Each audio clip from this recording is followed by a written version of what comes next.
तो hello everyone, कैसे हो आप सभी। मैं हूं आपकी दोस्त, आपकी मेंटोर और आपकी educator CS Mehndi Toshniwal. Good afternoon everyone. जय श्री कृष्णा। Muskan good afternoon. सौरभ, परवेज, क्रिश, श्रुति पाटिल।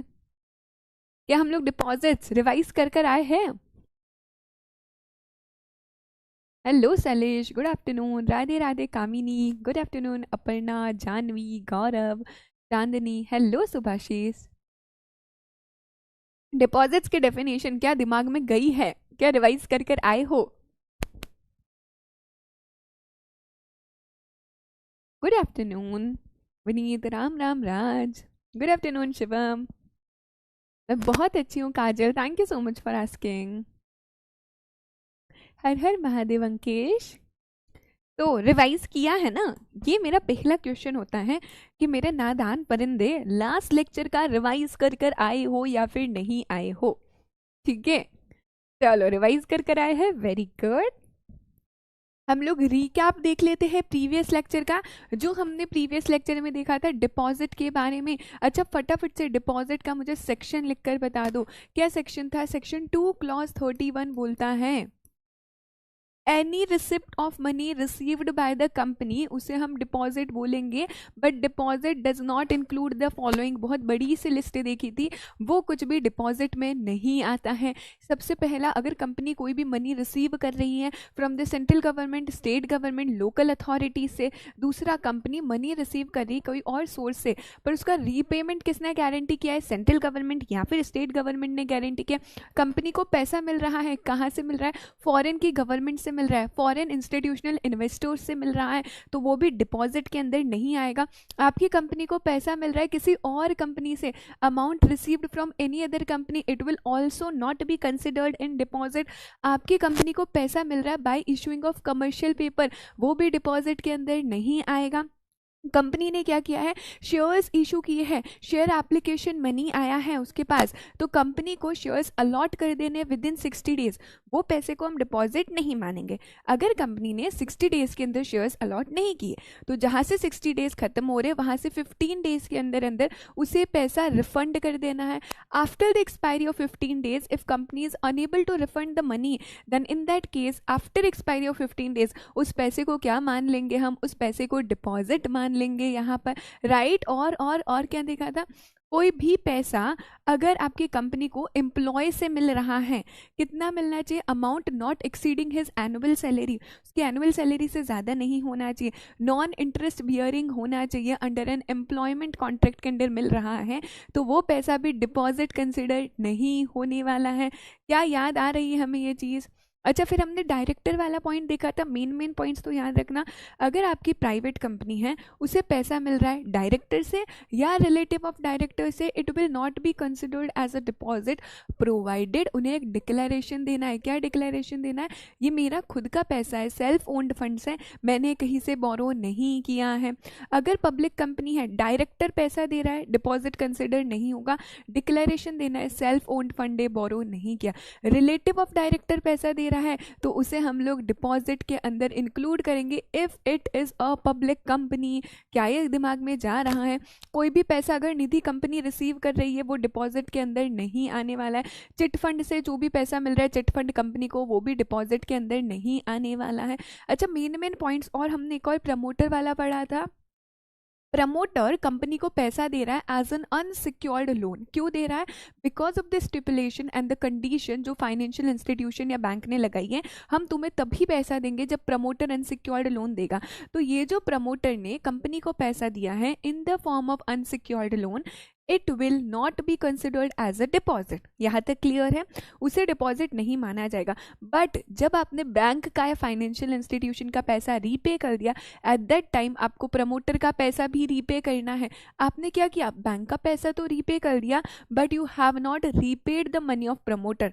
तो अगर आपने प्रमोटर का पैसा रीपे नहीं किया, उसके बाद वो जो पैसा प्रमोटर ने दिया है, it will be considered as deposit.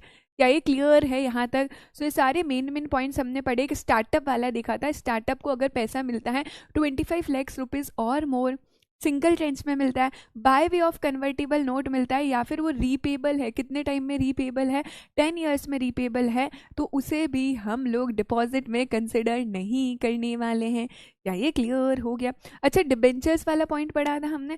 Debentures में अगर कंपनी पैसा रेज कर रही है by issuing of debentures, so there must be 3 condition. सबसे पहले डिबेंचर्स सिक्योर्ड होने चाहिए। कहाँ पर सिक्योर्ड होंगे? Against the tangible assets of the company. Intangible assets पे सिक्योर नहीं होने चाहिए। सो टेंजिबल एसेट्स पे हमारे डिबेंचर्स यहाँ पर सिक्योर होने चाहिए। फिर हमने क्या देखा? आपके डिबेंचर्स कंपलसरी कन्वर्टेबल होने चाहिए with in 10 years. And lastly, अगर वो डिबेंचर्स या बॉन्ड्स लिस्टेड है स्टॉक एक्सचेंज पे, तो वो हमारे डिपॉजिट्स के अंदर नहीं आएंगे। दूसरी डेफिनेशन हमने पढ़ी थी, इवन तो आपके डिबेंचर्स अनसिक्योर्ड हैं, नॉन कन्वर्टेबल है, पर वो स्टॉक एक्सचेंज पे लिस्टेड है, ऐसे डिबेंचर्स इशू कर रहे हो आप, वो भी डिपॉजिट में नहीं आएगा। So that was all about the recap of our previous lecture. I hope I am very clear. Main सारे पॉइंट्स दिमाग में रिकॉल हुए हैं, रिकैप हो गया है। बढ़ते हैं आज के लेक्चर की तरफ, जहां पर भी हम डिपॉजिट्स के बारे में ही पढ़ने वाले हैं। We are going to see which company can accept deposits, ठीक है, who is depositor, duration and maximum amount of deposit, कुछ गोल्डन रूल्स बताने वाले हैं हम आपको। And lastly we are going to see the procedure of deposits. तो shall we start? क्या मेरे नादान से नादान परिंदे एक्साइटेड हैं डिपॉजिट्स को पढ़ने के लिए और आज का डिपॉजिट्स का चैप्टर को फिनिश करने के लिए? क्या रेडी हो आप सभी? ठीक है, so starting with the very first slide, which company can accept deposit? आखिरकार कौन सी कंपनी डिपॉजिट्स एक्सेप्ट कर सकती है?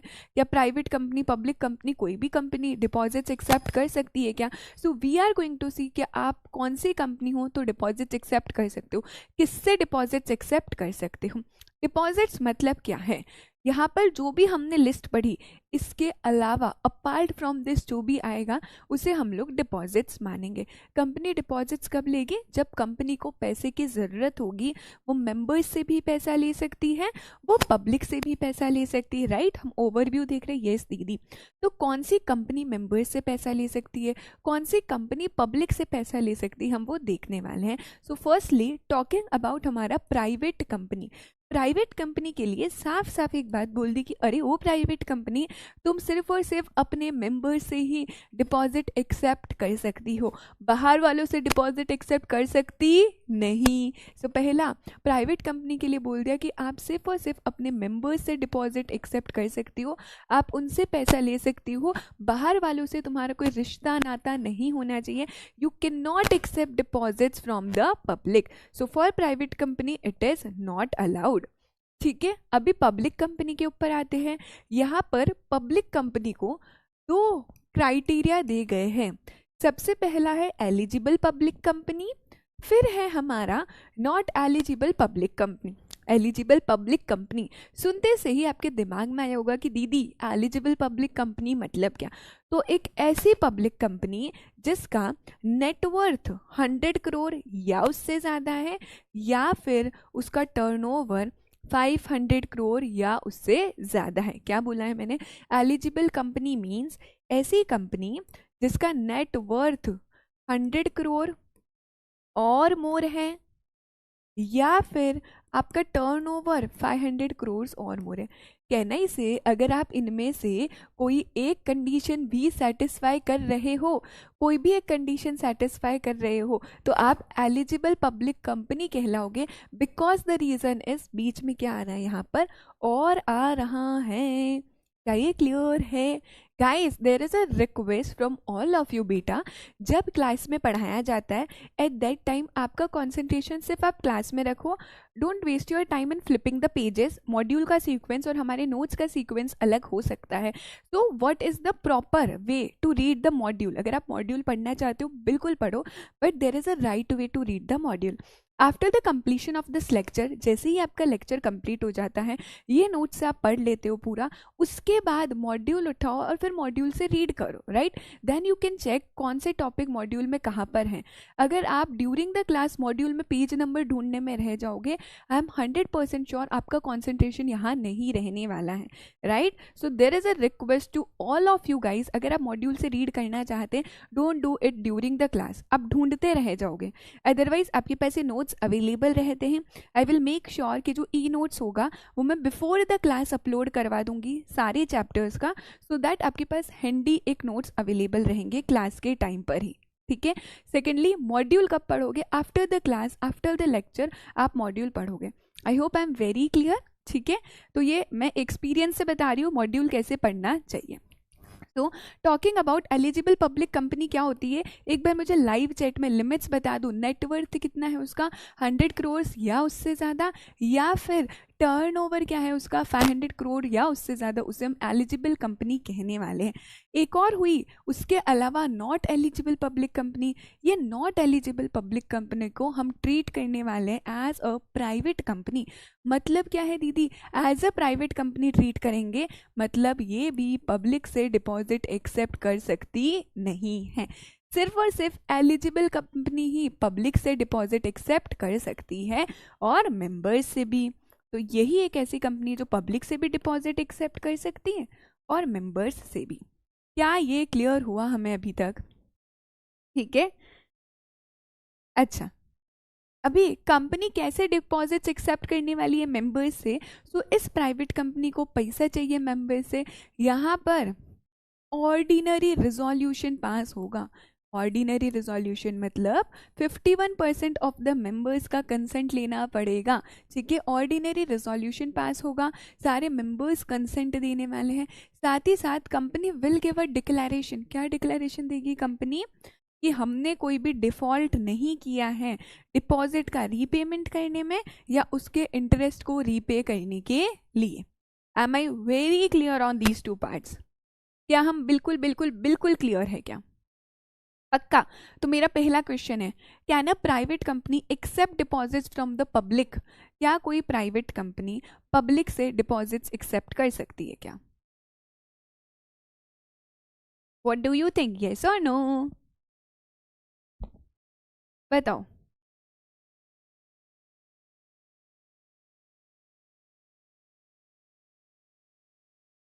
Can a private company accept deposits from public? No no no आ रहा है, बिल्कुल परफेक्ट। जैनब, निशांत, हर्षिता, पीयूष, परफेक्ट। अच्छा, क्या कोई एलिजिबल पब्लिक कंपनी पब्लिक से डिपॉजिट्स एक्सेप्ट कर सकती है?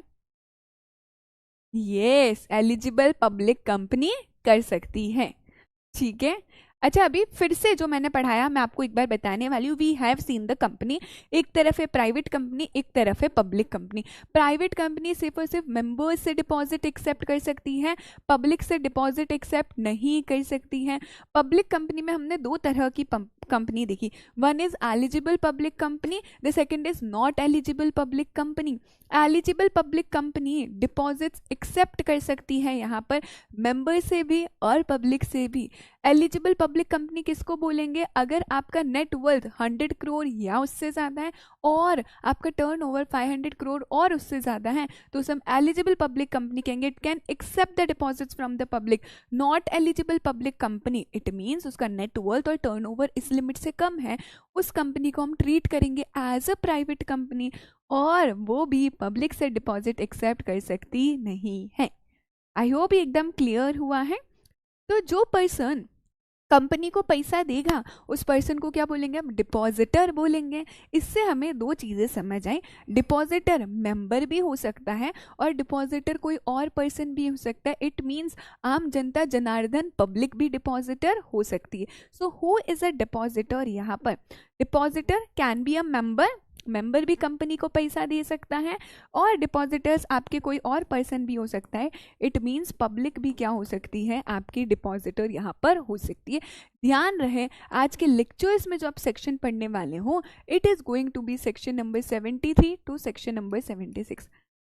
वैसे पूरा सेक्शंस याद करने की यहाँ पे ज़रूरत नहीं है, लेकिन जो डिपॉजिट के प्रोविजंस को गवर्न करता है इट इज़ सेक्शन 73 टू 76, जहाँ पर जो भी सेक्शन लर्न करना रहेगा I am going to tell you. ठीक है, नेक्स्ट देखते हैं, अभी ड्यूरेशन ऑफ डिपॉजिट रहेगा क्या?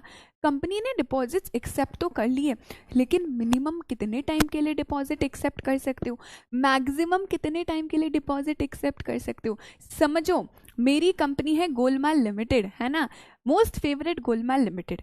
मेरी कंपनी में अपर्णा ने मुझे दिए कि लो दीदी 20 लाख रुपए एज अ डिपॉजिट। वो 20 लाख रुपए मुझे डिपॉजिट मिल गए, क्या लगता है मुझे उसको रीपे तो करना पड़ेगा? I have to repay that money to Aparna. हाँ मैम, करना पड़ेगा। तो मैं डिपॉजिट्स को मिनिमम कितने टाइम के लिए अपने पास रख सकती हूँ? यहाँ पर ही गोलमाल लिमिटेड को कुछ पैसे मिले हैं अपर्णा से एज अ डिपॉजिट, तो वो मिनिमम कितने टाइम के लिए रख सकते हो? मिनिमम टेन्योर है कंपनी को 6 महीने के लिए तो रखना पड़ेगा।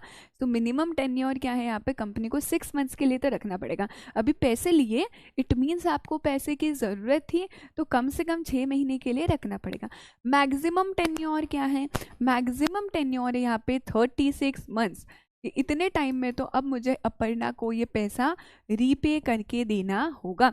सो मिनिमम बताओ फटाफट, जब भी ऐसे नंबर्स आएगा it is your duty to write in the chat box. Minimum क्या है? 6 मंथ्स है, 6 महीने के लिए आपको एक्सेप्ट करना है। मैक्सिमम टेन्योर क्या है यहाँ पर? 36 मंथ्स के बाद you have to repay that money, repay that deposit to the depositor. ठीक है, लेकिन एक और क्वेश्चन आया होगा तुम्हारे दिमाग में, मैम क्या कंपनी 6 महीने से कम के लिए भी डिपॉजिट्स एक्सेप्ट कर सकती है क्या? So can a company accept deposit for a lesser term? क्या वो 6 महीने से कम के लिए भी डिपॉजिट एक्सेप्ट कर सकती है क्या? आपके दिमाग में आया क्वेश्चन, तो कंपनी बोलती हाँ हाँ हम कर सकते हैं, 6 महीने से कम के लिए भी डिपॉजिट एक्सेप्ट कर सकते हैं, बट कम से कम कितना होना चाहिए? कम से कम तो 3 महीने होना चाहिए। मिनिमम कितना होना चाहिए? फिर 3 मंथ्स तो होना ही चाहिए। 3 मंथ्स में कंडीशन लगती है, अगर आप मिनिमम 3 मंथ्स के लिए डिपॉजिट एक्सेप्ट करना चाहते हो तो आप कब कर सकते हो? कंपनी ने जो डिपॉजिट्स ले रखा है वो इतना होना चाहिए। कंपनी ने जो एट प्रेजेंट डिपॉजिट ले रखा है वो कितना होना चाहिए? Maximum 10% of paid up share capital plus free reserve plus securities premium. एक बार ये बात कितने दिमाग में गई? मिनिमम टेन्योर है 6 मंथ्स, मैक्सिमम है 36 मंथ्स। क्या कंपनी उससे कम टेन्योर के लिए भी डिपॉजिट एक्सेप्ट कर सकती है क्या? Yes, for a period of 3 months, minimum 3 months. लेकिन कंडीशन बोली गई है, अगर कंपनी 3 महीने के लिए डिपॉजिट्स एक्सेप्ट करना चाहती है, इन दैट केस जो कंपनी ने अब भी डिपॉजिट्स एक्सेप्ट कर रखे हैं वो कितने होने चाहिए? वो होने चाहिए maximum 10% of paid up share capital plus free reserve plus securities premium. एक क्वेश्चन करवा के और समझाती हूँ इस चीज को, जस्ट अ मिनट, हमें क्वेश्चन से समझते, ठीक है?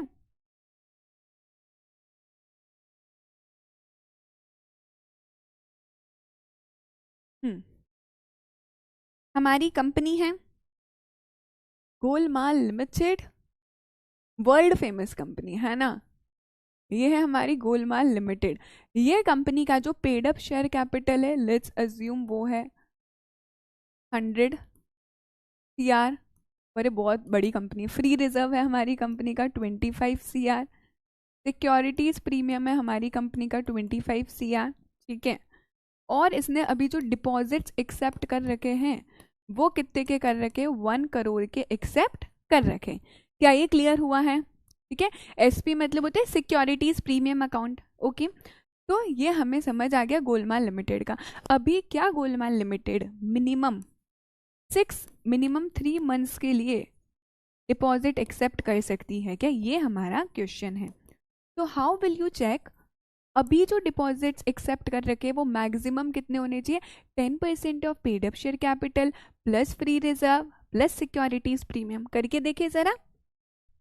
तो we are going to see 10% of, फटाफट कैलकुलेटर निकालो, paid up share capital plus free reserve plus securities premium इतना है तो कर सकते हैं। 10% of paid up share capital क्या है? 100 CR plus 25 CR plus 25 CR, ठीक है, तो 10% कितना हो जाएगा 150 CR का, जरा बताना तो 150 CR का 10% कितना हो गया हमारा 1.5 CR हो गया क्या, कितना हुआ है एक बार बताओ, या 15 करोड़ हुआ, 15 करोड़ हुआ। वाह, अपना दिमाग यूज नहीं करना, हमें कैलकुलेटर यूज करना है, ठीक है। तो कितना हो गया 1.5 नहीं 15 CR हो गया है, 15 करोड़ हो गया है।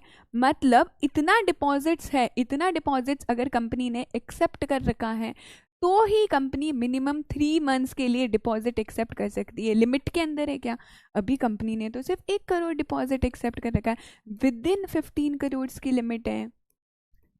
तो इन दिस केस कंपनी क्या कर सकती है, रीपे कर सकती है डिपॉजिट्स आफ्टर 3 मंथ्स। क्या ये क्लियर है, अभी कंपनी डिपॉजिट को रीपेमेंट कर सकती है आफ्टर 3 मंथ्स, 3 मंथ्स वाला प्रोविजन एप्लीकेबल हो जाएगा। क्या ये समझा, दिमाग में गया।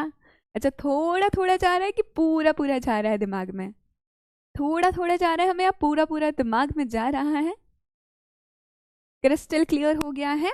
तो दिस इज अ कंडीशन, अगर कंपनी डिपॉजिट एक्सेप्ट करना चाहती है for a laser tenure, come period के लिए कर सकती है, लेकिन कम से कम 3 महीने होने चाहिए। और मैक्सिमम डिपॉजिट जो कंपनी के पास है वो कितना होना चाहिए, 10% of paid up share capital plus free reserve plus securities premium. You have to speak with me, the more you will speak the more you will learn and recall and revise in the class. तो मेरे साथ बोलना है बोलना है बोलना है, ठीक है। अभी पता चलता है कि maximum amount of deposit company कितना एक्सेप्ट कर सकती है। अभी दिल और दिमाग हम यही लगा कर बैठने वाले हैं, मैक्सिमम कितना डिपॉजिट एक्सेप्ट कर सकती है। वी नो हमारे पास 2 तरह की कंपनी है, public company and private company, right. अच्छा, पब्लिक कंपनी में हमारे पास क्या थी, एक एलिजिबल पब्लिक कंपनी थी। सो टॉकिंग अबाउट फर्स्ट, ये एलिजिबल पब्लिक कंपनी मेंबर से भी डिपॉजिट एक्सेप्ट कर सकती है और पब्लिक से भी डिपॉजिट्स एक्सेप्ट कर सकती है, राइट। अच्छा, जो मेंबर से उससे आप कितना डिपॉजिट एक्सेप्ट कर सकते हो, so there is a limit कि आप कितना डिपॉजिट एक्सेप्ट कर सकते हो। टॉकिंग अबाउट मेंबर्स, आप मेंबर्स से एक्सेप्ट कर सकते हो 10% of paid up share capital plus free reserve plus securities premium. सारी लिमिट्स दिमाग में बैठा दूंगी मैं, ठीक है। अभी मेरे साथ इधर कॉन्सेंट्रेशन करो, 10% of paid up share capital plus free reserve plus securities premium. Second, आप तो पब्लिक से भी एक्सेप्ट कर सकते हो, पब्लिक से कितना एक्सेप्ट कर सकते हो, maximum 25% of paid up share capital plus free reserve plus securities premium. तो एक कंपनी मैक्सिमम इतना एक्सेप्ट कर सकती है। जरा एक बार बताओ, फिर से बोलो मेरे साथ, अगर लिख नहीं सकते हो no worries, you have to speak there, ठीक है। एलिजिबल पब्लिक कंपनी मेंबर से कितना एक्सेप्ट कर सकती है, 10%। पीछे सब में सेम है, paid up share capital free reserve plus securities premium. तो वो मेंबर से 10% ले सकती है मैक्सिमम, और जो पब्लिक है उससे 25% तक का डिपॉजिट्स एक्सेप्ट कर सकती। यहाँ तक क्लियर हो गया। अच्छा, अदर दैन एलिजिबल कंपनी पे अगर हम जाएं तो है आपकी प्राइवेट कंपनी।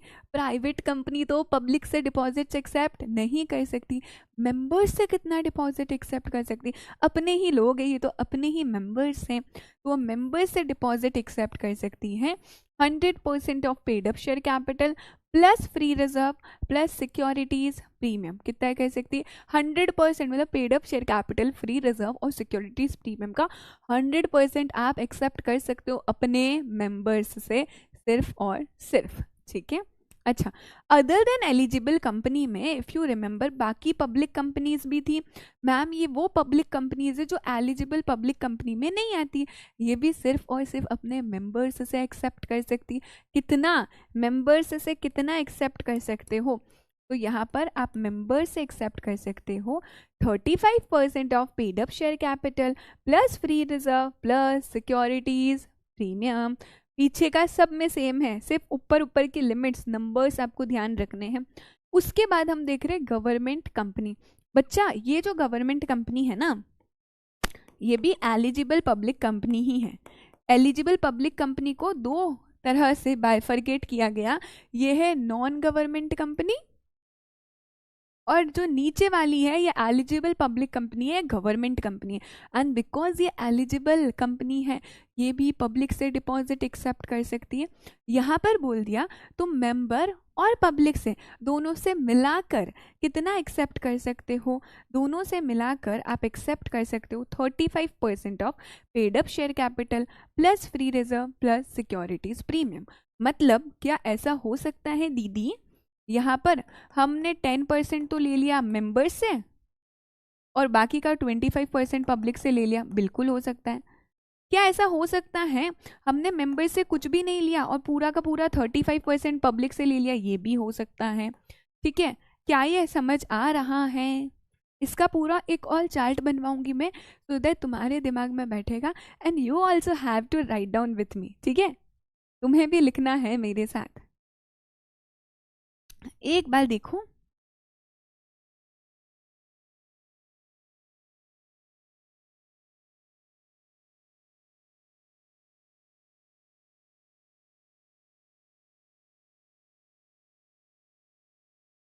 चलो बारी है हमारे चार्ट की, that is maximum amount of deposits. बनवाऊं क्या चार्ट, या क्लियर हो गया है?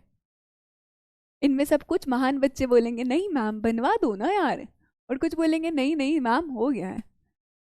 पर मैं करूंगी तो वही जो मेरी इच्छा होगी, तो चार्ट्स तो बनेंगे। Maximum amount of deposit, Subhashi एक बार हम इसमें देखेंगे और क्लियर हो जाएगा, फिर अगर डाउट आता है तो आई विल एक्सप्लेन यू। ठीक है, मैक्सिमम अमाउंट ऑफ डिपॉजिट्स कितना एक्सेप्ट कर सकती है कंपनी, तो यहाँ पर चार्ट बना हुआ है ना मेरे साथ। हमारे पास अलग अलग तरह की कंपनी है। सबसे पहले starting with eligible public company. कौन सी होती है एलिजिबल पब्लिक कंपनी? कौन सी होती है जिसका नेटवर्थ 100 करोड़ और मोर है, या फिर जिसका टर्नओवर 500 करोड़ और मोर है? मेरे साथ बोलना है, लिखना है, रिपीट करना है। ठीक है, आपका एग्जाम है यहाँ पर, है ना? चार्ट बनवा रहे। ठीक है बिल्कुल पीयूष, तो एलिजिबल पब्लिक कंपनी हमें समझ आ गया। ये eligible public companies of 2 types. ठीक है, ये एलिजिबल पब्लिक कंपनी 2 तरह की होती है मैम। एक तो होती है गवर्नमेंट वाली, एक होती है हमारी गवर्नमेंट वाली, और एक होती है नॉन गवर्नमेंट वाली। इट मीन्स हमें समझ आ गया, बिकॉज ये एलिजिबल पब्लिक कंपनी है, it can accept deposit from members as well as public. ठीक है, नॉन गवर्नमेंट कंपनी, एम लिख रही हूँ मतलब मेंबर्स है ना? मेंबर्स से कितना एक्सेप्ट कर सकती है, पब्लिक से कितना? मेंबर से तो 10% of paid up share capital plus free reserve plus securities premium. Public से कितना कर सकती है? 25% of paid up share capital plus free reserve plus securities premium. अच्छा, गवर्नमेंट कंपनी दोनों से मिला के, मेंबर और पब्लिक दोनों से मिला के 35% कर सकती है। ठीक है, तो चाहे आप मेंबर हो चाहे आप पब्लिक हो, दोनों से मिला के 35% of paid up share capital plus free reserve plus securities premium. क्या ये हमारे दिमाग में क्लियर हो चुका है जिसको भी डाउट था? नेक्स्ट पे बढ़ूँ मैं। नेक्स्ट है हमारी प्राइवेट कंपनी। प्राइवेट कंपनी ना बहुत सीधी सादी सी कंपनी है, इसका ज़्यादा ड्रामा नहीं है। प्राइवेट कंपनी बोलती है हम सिर्फ और सिर्फ मेंबर्स से एक्सेप्ट कर सकते हैं, पब्लिक से नहीं। तो ये प्राइवेट कंपनी मेंबर्स से कितना एक्सेप्ट करेगी? 100% of paid up share capital plus free reserve plus securities premium. ये पब्लिक से एक्सेप्ट कर सकती है क्या? नहीं कर सकती है। क्रिस्टल क्लियर है हमें गवर्नमेंट में, जिसको भी डाउट था? अच्छा, फिर देखो आप पब्लिक कंपनी, पब्लिक कंपनी, ये जो पब्लिक कंपनी है ये कौन सी है? Not eligible public company. ये सिर्फ और सिर्फ मेंबर्स से एक्सेप्ट कर सकती है। कितना एक्सेप्ट कर सकती है? 35%। तो इसको थोड़ा सा नीचे कर लेते हैं, मेंबर्स से कितना कर सकती है? 35% of paid up share capital plus free reserve plus securities premium. ये भी पब्लिक से एक्सेप्ट नहीं कर सकती है। यहां तक गया, आगे बढ़े। अभी कुछ और बताऊंगी तुम्हें, कुछ और बातें भी बताऊंगी, फिर हम इस चार्ट को कंप्लीट करेंगे। यहाँ तक तो क्लियर है हमें? कुछ और कंपनीज भी देखेंगे इसके बाद। डन है, पूरा दिमाग में चला गया। चल, वी विल प्रोसीड फर्दर। अभी ये क्या बोल दिया है, जरा ये भी देख लेंगे हम। यहाँ पर कुछ golden rules I am going to tell you, ठीक है, सुन लो जरा golden rules. If you are a private company, जो हमने पढ़ा बस वही है, तुम्हारे दिमाग में फिर से जाए इसलिए लिख रखा है। If you are a private company and public company, जो कि अदर देन एलिजिबल कंपनी है, it can not accept deposits from public. हमें तो पता था वो पब्लिक से डिपॉजिट एक्सेप्ट नहीं कर सकती है, क्लियर है। फिर बोला गया है अगर आप स्पेसिफाइड आईएफएससी पब्लिक कंपनी हो या प्राइवेट कंपनी हो तो आप डिपॉजिट्स एक्सेप्ट कर सकते हो, लेकिन मेंबर्स से। कितना एक्सेप्ट कर सकते हो मेंबर्स से? Maximum 100% of paid up share capital plus free reserve plus securities premium. कहने से ये अभी हम चार्ट में भी पढ़कर आए हैं कि प्राइवेट कंपनी 100% एक्सेप्ट कर सकती है अपने मेंबर्स से, और ये सेम चीज़ किसके लिए एप्लीकेबल है? स्पेसिफाइड आईएफएससी पब्लिक कंपनी के लिए, that is international financial service sector में जो कंपनीज है उसके लिए भी एप्लीकेबल है। आपको डिटेल्स फाइल करनी होती है आरओसी को कि हम इतना पैसा एक्सेप्ट कर रहे हैं एज अ डिपॉजिट, ठीक है। ये फॉर्म DPT3 क्या है ये मैं एंड में पढ़ाऊंगी, क्लियर है यहाँ तक। अभी बहुत मजे की बात बताऊं, यहाँ पर ये चीज़ें क्या बोलती हैं, ये जो मैक्सिमम अमाउंट ऑफ डिपॉजिट्स आप पढ़ रहे हो, यानी कि 100% of paid up share capital plus free reserve plus securities premium, ये maximum amount of deposit applicable ही नहीं होगा, ये मैक्सिमम लिमिट एप्लीकेबल ही नहीं होगी। किसके ऊपर एप्लीकेबल नहीं होगी? इट मीन्स ये कंपनी कितना भी डिपॉजिट ले सकती है, अनलिमिटेड डिपॉजिट्स ले सकती है। कब एप्लीकेबल नहीं होगा? सबसे पहला कंडीशन, अगर आपको स्टार्टअप प्राइवेट कंपनी हो, a private company can be a startup, if you are a startup private company, कितने टाइम के लिए? For a duration of 10 years from date of incorporation. क्योंकि हमें पता है एक स्टार्टअप सिर्फ 10 साल तक ही स्टार्टअप कहलाता है, स्टार्टअप पढ़कर आए हो SBIL में। So if you are a startup private company 10 years तक, तो हम आपको डिपॉजिट्स की लिमिट एप्लीकेबल नहीं करेंगे, आप अनलिमिटेड डिपॉजिट्स ले सकते हो। अब ध्यान से सुनो और लिंक करो इसे स्टार्टअप चैप्टर से। हमने स्टार्टअप चैप्टर पढ़ा SBIL में, जहाँ पर हमने कुछ एग्जाम्पशंस देखी थी under companies act, financial statement वाली, एनुअल रिटर्न वाली, और उसमें एक डिपॉजिट वाली देखी थी जहाँ पर we have seen maximum amount of deposits की लिमिट स्टार्टअप पे एप्लीकेबल नहीं होती है, हमने पढ़ा था। You can go to startup chapter, आप फिर से देख सकते हो। वही यहाँ पर बोला है if you are a startup private company, maximum amount of limit जो डिपॉजिट्स की है वो आपके ऊपर एप्लीकेबल नहीं हो सकती, आप अनलिमिटेड डिपॉजिट्स ले सकते हो मेंबर्स से, ठीक है। फिर बोला गया अगर आप ऐसी प्राइवेट कंपनी हो जो ना किसी की एसोसिएट हो या ना किसी की सब्सिडरी हो, तो आप कैसी कंपनी होनी चाहिए? ऐसी प्राइवेट कंपनी जो किसी से रिलेटेड नहीं है, ना किसी की एसोसिएट है ना किसी की सब्सिडरी है। ऐसी प्राइवेट कंपनी जिसने कोई डिफॉल्ट नहीं किया है डिपॉजिट के रीपेमेंट करने में या कोई बोरोड अमाउंट के रीपेमेंट करने में, कभी भी कोई भी तरह का डिफॉल्ट नहीं किया। ऐसी प्राइवेट कंपनी जिसका जो बोरोइंग है बैंक से, फाइनेंशियल इंस्टीट्यूशन से या कोई भी बॉडी कॉरपोरेट से, वो इस लिमिट के अंदर है, इस लिमिट से लेस है। दीदी क्या लिमिट है? Twice of the paid up share capital या फिर 50 crore, whichever is less. अगर ये लिमिट है विच एवर इज लेस, तो इन सभी केसेस में आप कितना डिपॉजिट एक्सेप्ट कर सकते हो? Unlimited amount of deposit accept कर सकते हो। यहाँ पर अनलिमिटेड डिपॉजिट एक्सेप्ट कर सकते हो, डिपॉजिट एक्सेप्ट कर सकते हैं। क्या यहाँ तक हमें कोई भी किसी भी तरह का डाउट है क्या? बताओ जरा, एनी डाउट?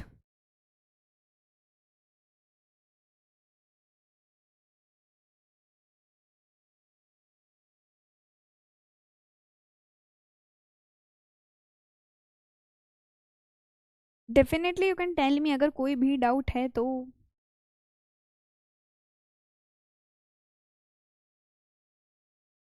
क्रिस्टल क्लियर है पूरी की पूरी कंडीशन? अभी ये मैं चार्ट में लिखवाती हूँ सो दैट आप एक ही जगह सब कुछ पढ़ लोगे, राइट? चलो चलो। हम्म। सो प्राइवेट कंपनी जैसी एक और कौन सी कंपनी देखी थी हमने, आईएफएससी पब्लिक कंपनी, ठीक है, IFSC public company. IFSC public company कितना डिपॉजिट एक्सेप्ट कर सकती है अपने मेंबर से, 100%। आईएफएससी पब्लिक कंपनी भी अपने मेंबर्स से 100% डिपॉजिट्स एक्सेप्ट कर सकती है। 100% of paid up share capital plus free reserve plus securities premium. Please guys मेरे साथ बना लो, प्लीज बना लो, ठीक है। अगर आप स्टार्टअप प्राइवेट कंपनी हो, अभी देखा हमने जिसको इनकॉर्पोरेशन में 10 ईयर्स हुए, तो if you are a startup private company 10 years from date of incorporation, आप यहाँ पर कितना, कोई भी लिमिट नहीं है आप लोगों के लिए। देखो हमने यहाँ पर देखा, अगर आप स्टार्टअप प्राइवेट कंपनी हो, 10 years हुए हैं from the date of incorporation, यहाँ पे मैक्सिमम लिमिट आपके ऊपर एप्लीकेबल नहीं होती है, आप कितना भी डिपॉजिट्स एक्सेप्ट कर सकते हो, ठीक है।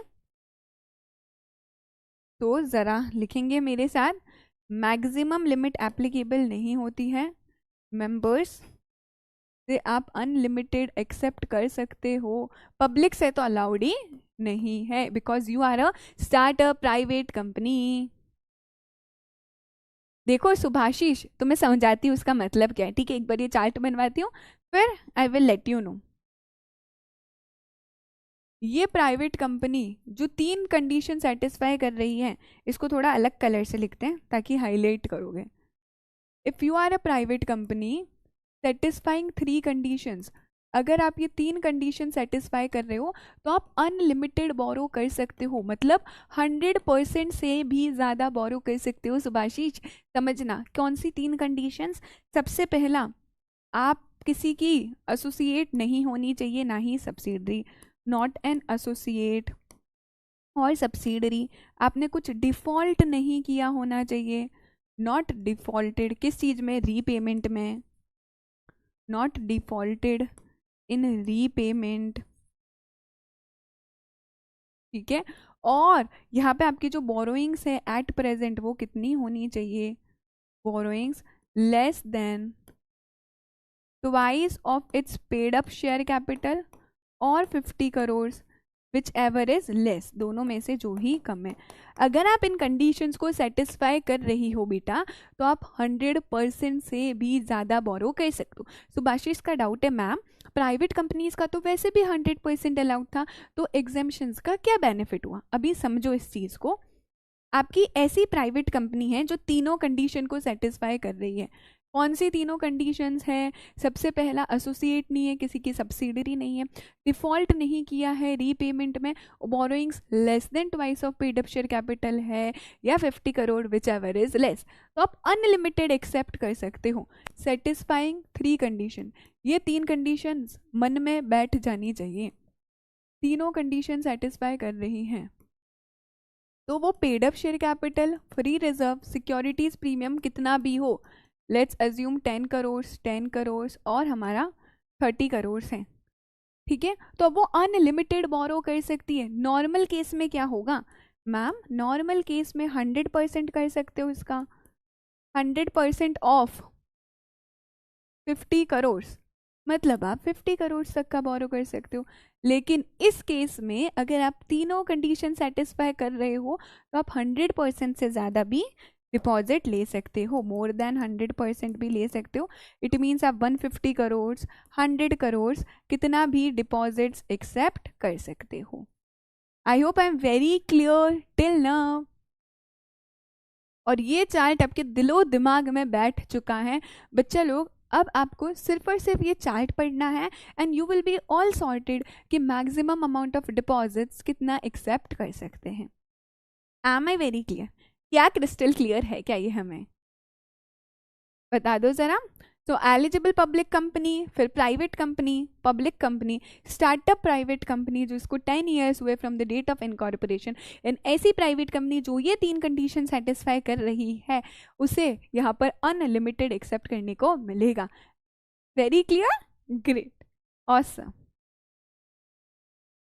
कोई डाउट है? Yes yes Gaurav, obviously, but that should be lawful purpose. Ma'am yes yes Sharvari 3 months allowed होंगे बेटा, कोई भी प्रॉब्लम नहीं होगा Sahil, you can definitely only rely on the e notes. अच्छा अभी सुनो, क्या लगता है तुम्हें डिपॉजिट पे इंटरेस्ट मिलेगा क्या? ये जो शर्वरी ने हमारी गोलमाल लिमिटेड को 2 करोड़ रुपए दिए हैं एज ए डिपॉजिट, क्या उस पे से इंटरेस्ट मिलेगा क्या? क्या लगता है डिपॉजिट पे इंटरेस्ट मिलेगा क्या? तो कंपनी बोलती हाँ हाँ मिलेगा मिलेगा, क्यों नहीं मिलेगा। सो यहाँ पर आपको डिपॉजिट पे इंटरेस्ट मिलेगा। रेट ऑफ इंटरेस्ट कितना होगा? यहाँ पर रेट ऑफ इंटरेस्ट एक्सीड नहीं करना चाहिए, ज़्यादा नहीं होना चाहिए। किससे ज़्यादा नहीं होना चाहिए?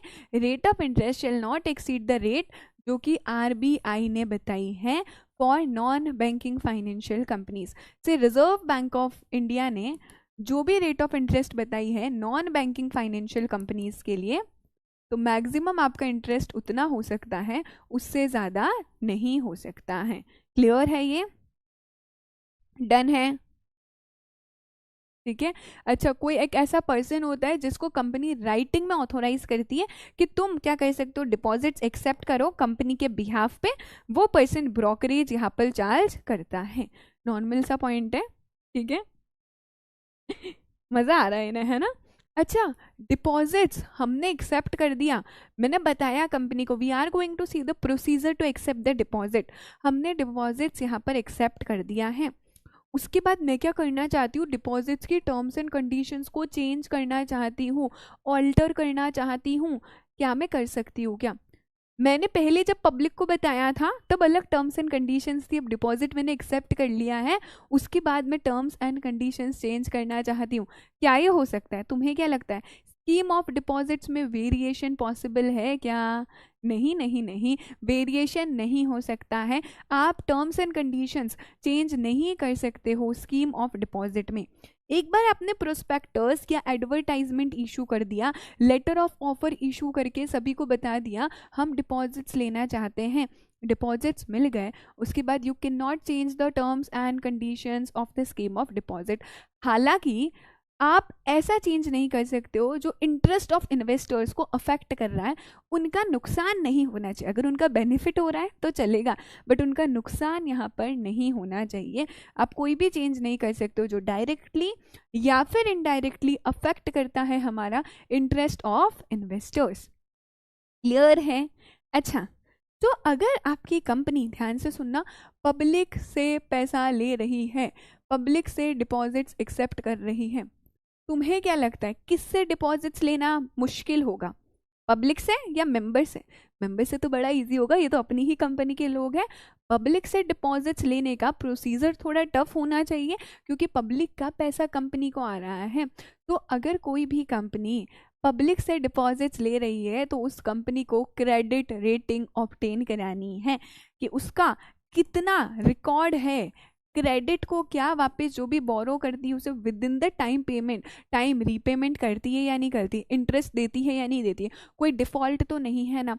तो ऐसी company which is accepting the deposits from public which is none other than eligible public company, that eligible company have to accept the deposit and have to accept the deposit have to obtain the credit rating from the credit rating agencies.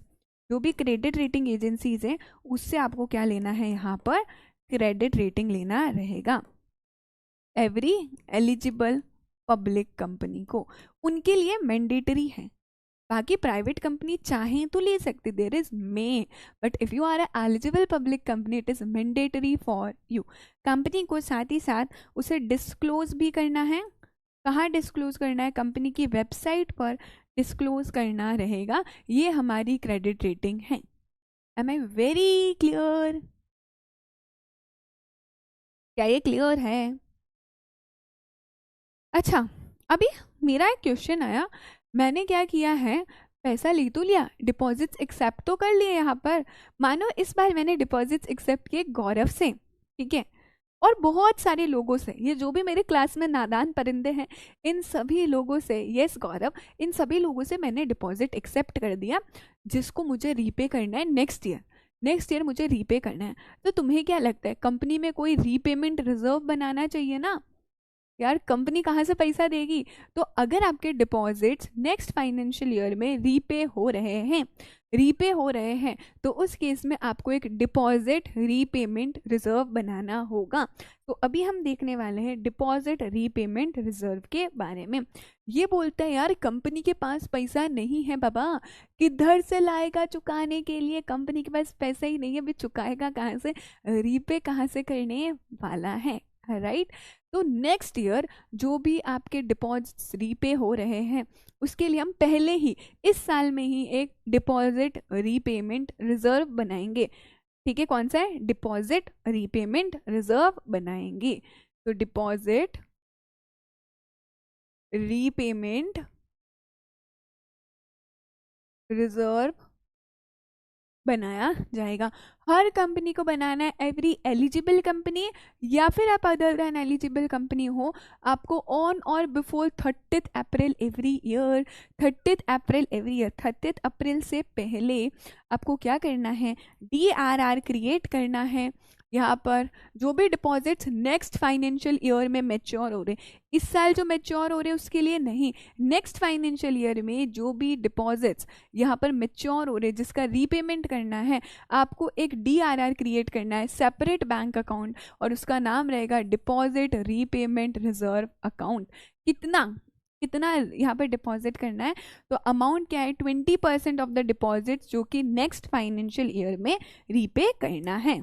अच्छा, मान लो मुझे 1 lakh deposits repay करना है next financial year में 2025-26 में, तो मुझे क्या करना है?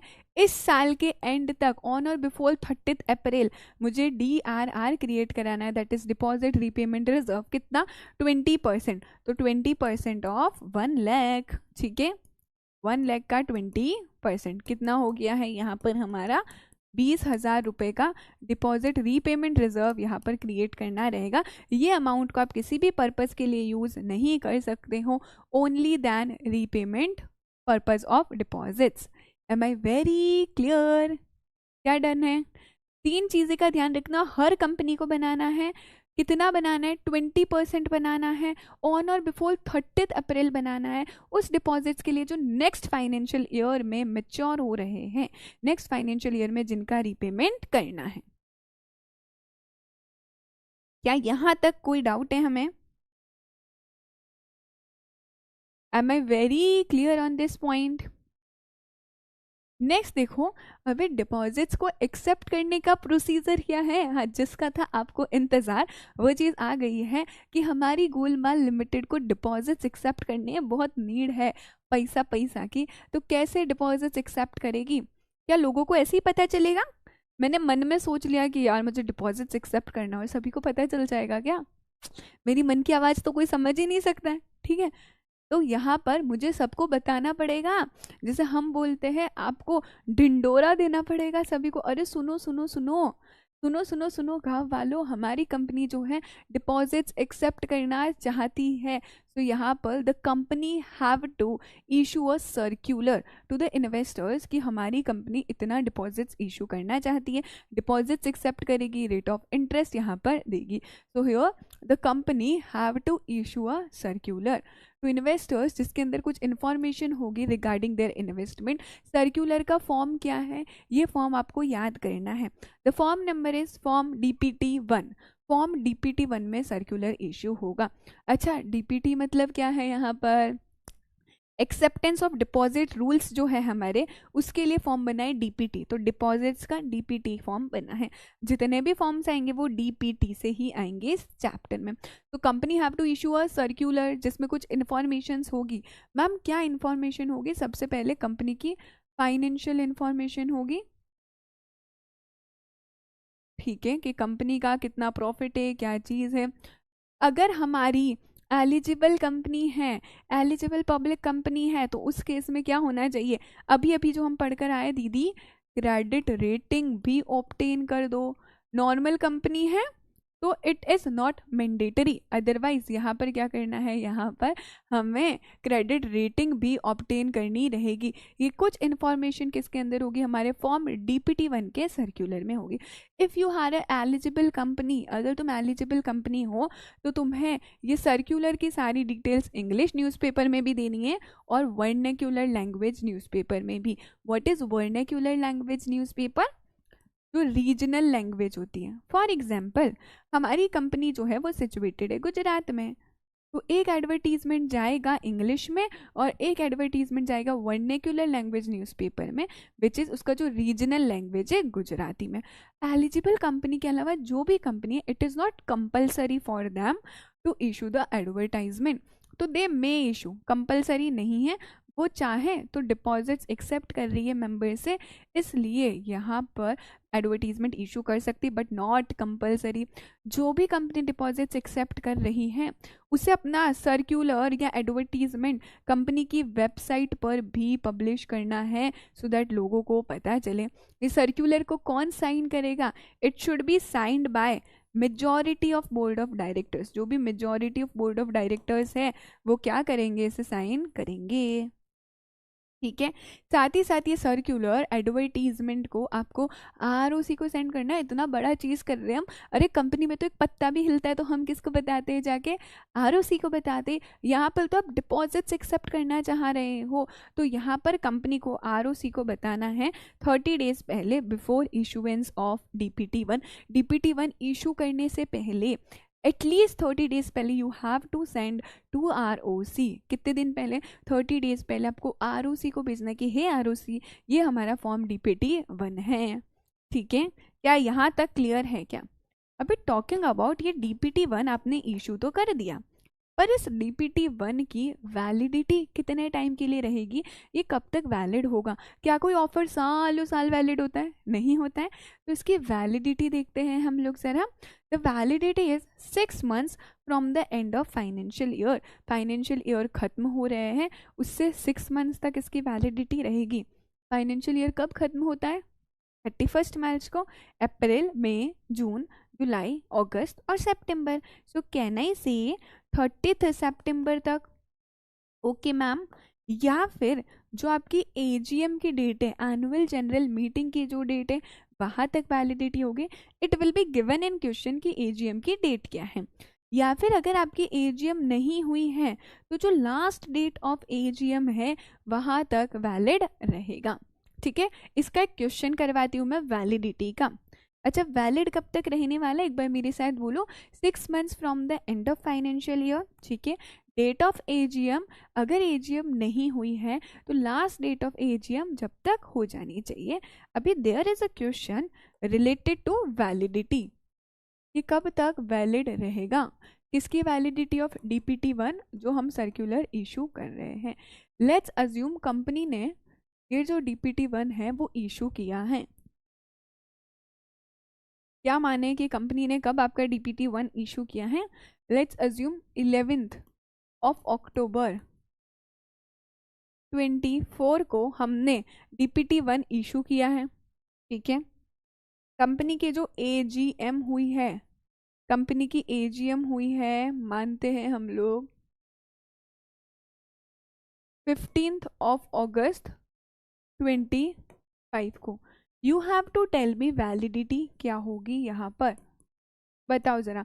सबसे पहले वैलिडिटी के लिए 6 months from the end of financial year और डेट ऑफ AGM चेक करना है। मुझे दोनों ही डेट्स आप लोग बताओगे।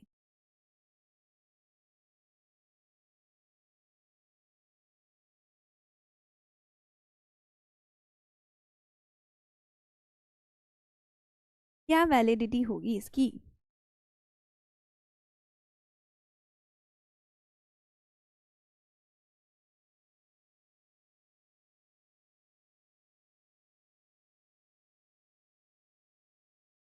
क्या दोनों डेट्स आई है हमारे सामने?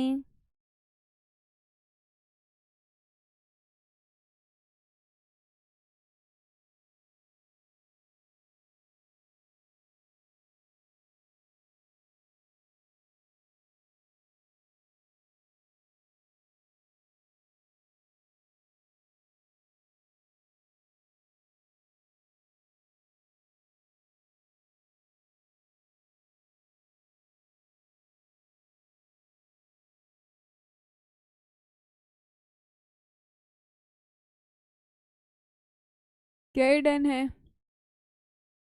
देखो इनमें ना एक चीज और आपके क्लैरिफिकेशन के लिए दे देती हूँ। जो भी डेट है इसमें से विच एवर इज अर्लियर, मतलब जो भी पहले आ रहा है। अभी हमारे पास आ गया है, हमने DPT 1 इशू किया है 11 अक्टूबर को। फाइनेंशियल ईयर कब खत्म हो रहा है हमारा? फाइनेंशियल ईयर दीदी एंड हो जाएगा 31 मार्च 2025 को। यहाँ से 6 मंथ्स आप देखते हो, 6 मंथ्स क्या हो गए यहाँ पर? 30 September 2025। So we have two dates, पहला है 30 September 2025, दूसरा है date of AGM which is 15 August 2025। इन दोनों में से विच एवर इज अर्लियर, क्या पहले आ रहा है? Obviously 15 August, so it is the correct answer. यहाँ पर 6 months from end of financial year आ गया है आपके पास 30 September 2025। डेट ऑफ AGM क्या है हमें क्वेश्चन में गिवन है, विच इज 15 August 2025। बेटा दोनों में से अर्लियर क्या है? 15 August 2025, तो it is the correct answer. दिमाग में गया पक्का से? तो हमें वैलिडिटी पता चल गई है DPT 1 के लिए। एक बार प्रोसीजर मेरे साथ बोलो। Company have to issue a circular, मेरे साथ बोलना है। कंपनी को एक सर्कुलर इशू करना है, कौन से फॉर्म में? फॉर्म DPT 1 में, which have the information regarding the financial information, credit rating होगी यहाँ पर।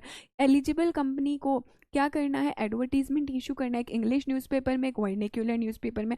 Other than eligible public company they may issue, that is not compulsory. Website पे DPT 1 यहाँ पर पब्लिश करना है। This DPT 1 have to be send to ROC, ROC को send करना है कितने दिन पहले? एटलीस्ट 30 डेज पहले, at least 30 days before the date of issue. यहाँ पर ये DPT 1 की वैलिडिटी क्या है? 6 months from the date of from the end of financial year, या फिर डेट ऑफ AGM। AGM नहीं हुई तो लास्ट डेट ऑफ AGM जब कंडक्ट होने वाली थी, विच एवर इज अर्लियर। क्या ये क्लियर है? अच्छा अभी पब्लिक, जैसे कि मेरे ये नादान परिंदे, इन्होंने पैसा तो दे दिया, इन्होंने ये डिपॉजिट्स तो एक्सेप्ट कर दी है, पैसा तो दे दिया, लेकिन इनके मन में एक डाउट आएगा ना, हमारी रीपेमेंट तो हो जाएगी ना? क्या मतलब अगर मैंने, मेरी कंपनी ने तुम सभी नादान परिंदों से पैसा ले लिया और मैंने कुछ गारंटी नहीं दी, मैं गोलमाल लिमिटेड को लेकर रफू चक्कर हो गई हूँ, चली गई हूँ मैं, तो उस केस में क्या होगा? तो पब्लिक के मन में आएगा गारंटी क्या है, and that is why company यहाँ पर चार्ज क्रिएट करती है। कंपनी एक चार्ज क्रिएट करेगी, बट चार्ज किस पे क्रिएट करना है? Tangible property of the company पे। इट मीन्स ये जो डिपॉजिट्स होंगे वो कैसे होंगे? सिक्योर्ड होंगे। तो company have to create a charge on the tangible assets of the company. ये प्रॉपर्टी की वैल्यू कितनी होनी चाहिए? प्रॉपर्टी की value shall be more than, जो डिपॉजिट्स दिया है उससे ज़्यादा होनी चाहिए प्रॉपर्टी की वैल्यू, या फिर इक्वल टू होनी चाहिए the redemption value of deposits with interest. For example आज मैंने 20 लाख रुपए का डिपॉजिट्स लिया है, जिसपे मैं तुम्हें 2 लाख रुपए का इंटरेस्ट दूंगी। तो द प्रॉपर्टी जो मैं तुम्हें सिक्योर करवा रही हूँ उसकी वैल्यू या तो 22 लाख रुपीज होनी चाहिए या उससे ज़्यादा होनी चाहिए। Who will determine the value? तो वैल्यू कौन बताएगा? रजिस्टर्ड वैल्यूअर यहाँ पर बताएंगे। क्या यहाँ तक कोई डाउट है हमें? कोई भी किसी भी तरह का डाउट है क्या?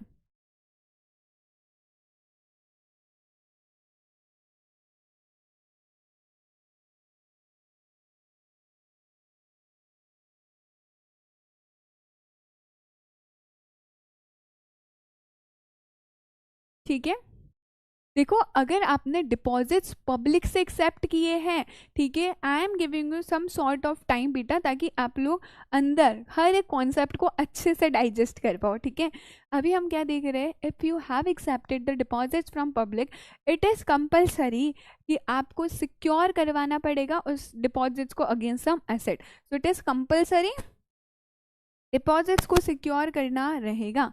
सो पब्लिक से डिपॉजिट्स एक्सेप्ट किए हैं, deposits accepted from public, accepted कहाँ से किए हमने? पब्लिक से। तो it is compulsory to provide security. अच्छा मान लो कि आपके जो ये डिपॉजिट्स हैं वो पार्शियली सिक्योर्ड है, थोड़े से ही सिक्योर्ड है, थोड़े नहीं सिक्योर्ड है। तो अगर पार्शियली सिक्योर्ड डिपॉजिट्स हैं तो उसे हम अनसिक्योर्ड ट्रीट करेंगे। नोट लिख कर दे रही हूँ मैं यहाँ पर आपको। If there is a partially secured deposit, partially secured मतलब थोड़ा अमाउंट सिक्योर्ड है, पार्शियली सिक्योर्ड डिपॉजिट उसको हम डीम्ड क्या मान लेंगे, unsecured, will be termed as unsecured deposit. उसे क्या मान लोगे यहाँ पर, अनसिक्योर्ड डिपॉजिट मान लोगे। जैसे कि डिपॉजिट्स सिक्योर ही नहीं है, it will be treated as unsecured deposits. बहुत इंपॉर्टेंट सी बातें हैं, क्या ये समझ आया हमें? पब्लिक से डिपॉजिट ले रहे हो तो उनके डिपॉजिट के अमाउंट को you have to create a charge in the favor of deposit trustee on the tangible assets of the company। ये चार्ज किसके फेवर में क्रिएट होगा, डिपॉजिटर्स तो बहुत सारे हैं। तो यहाँ पर जैसे डिबेंचर होल्डर्स का एक मसीहा होता था, दैट इज डिबेंचर ट्रस्टी, वैसे ही डिपॉजिट होल्डर्स का भी एक मसीहा है यहाँ पर, दैट इज डिपॉजिटर ट्रस्टी। तो ये चार्ज क्रिएट होगा उस डिपॉजिटर ट्रस्टी के फेवर में, ठीक है। अगर क्रिएट नहीं किया है तो उसे अनसिक्योर्ड डिपॉजिट कहलाया जाएगा। अगर कोई पार्शियली सिक्योर्ड डिपॉजिट है तो उसे भी हम क्या ट्रीट करेंगे, अनसिक्योर्ड डिपॉजिट। बिल्कुल बिल्कुल चलेगा पीयूष, आनंद आप करवा सकते हो। बेटा देखो मेरी बात समझो, देयर आर 2 नोट्स, पहले होते हैं पीपीटी नोट्स, सेकंड होते हैं हमारे ई नोट्स, ठीक है।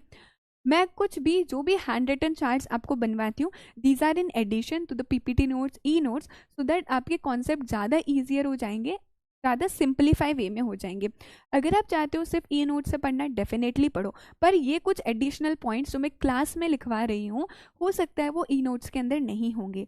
तो आप या तो ई नोट्स को पहले ही प्रिंट करवा लो, उसी के साथ पढ़ो, और ये एडिशनल पॉइंट्स आप ई नोट्स में लिखते जाओ। जो हैंड रिटन चार्ट्स बना रही हूँ वो आप ई नोट्स में लिखते जा सकते हो। That is the simplified mode, ठीक है बेटा। यहाँ तक क्लियर है हमें? तो हमने क्या किया, चार्ज भी क्रिएट कर दिया। अब ज़रा जान लेते हैं इस डिपॉजिट ट्रस्टी के बारे में। कि डिपॉजिटर ट्रस्टी इन सभी डिपॉजिटर्स के बिहाफ पे होता है, वो सभी के सभी डिपॉजिटर्स को रिप्रेजेंट यहाँ पर करता है, ठीक है। क्या डाउट है?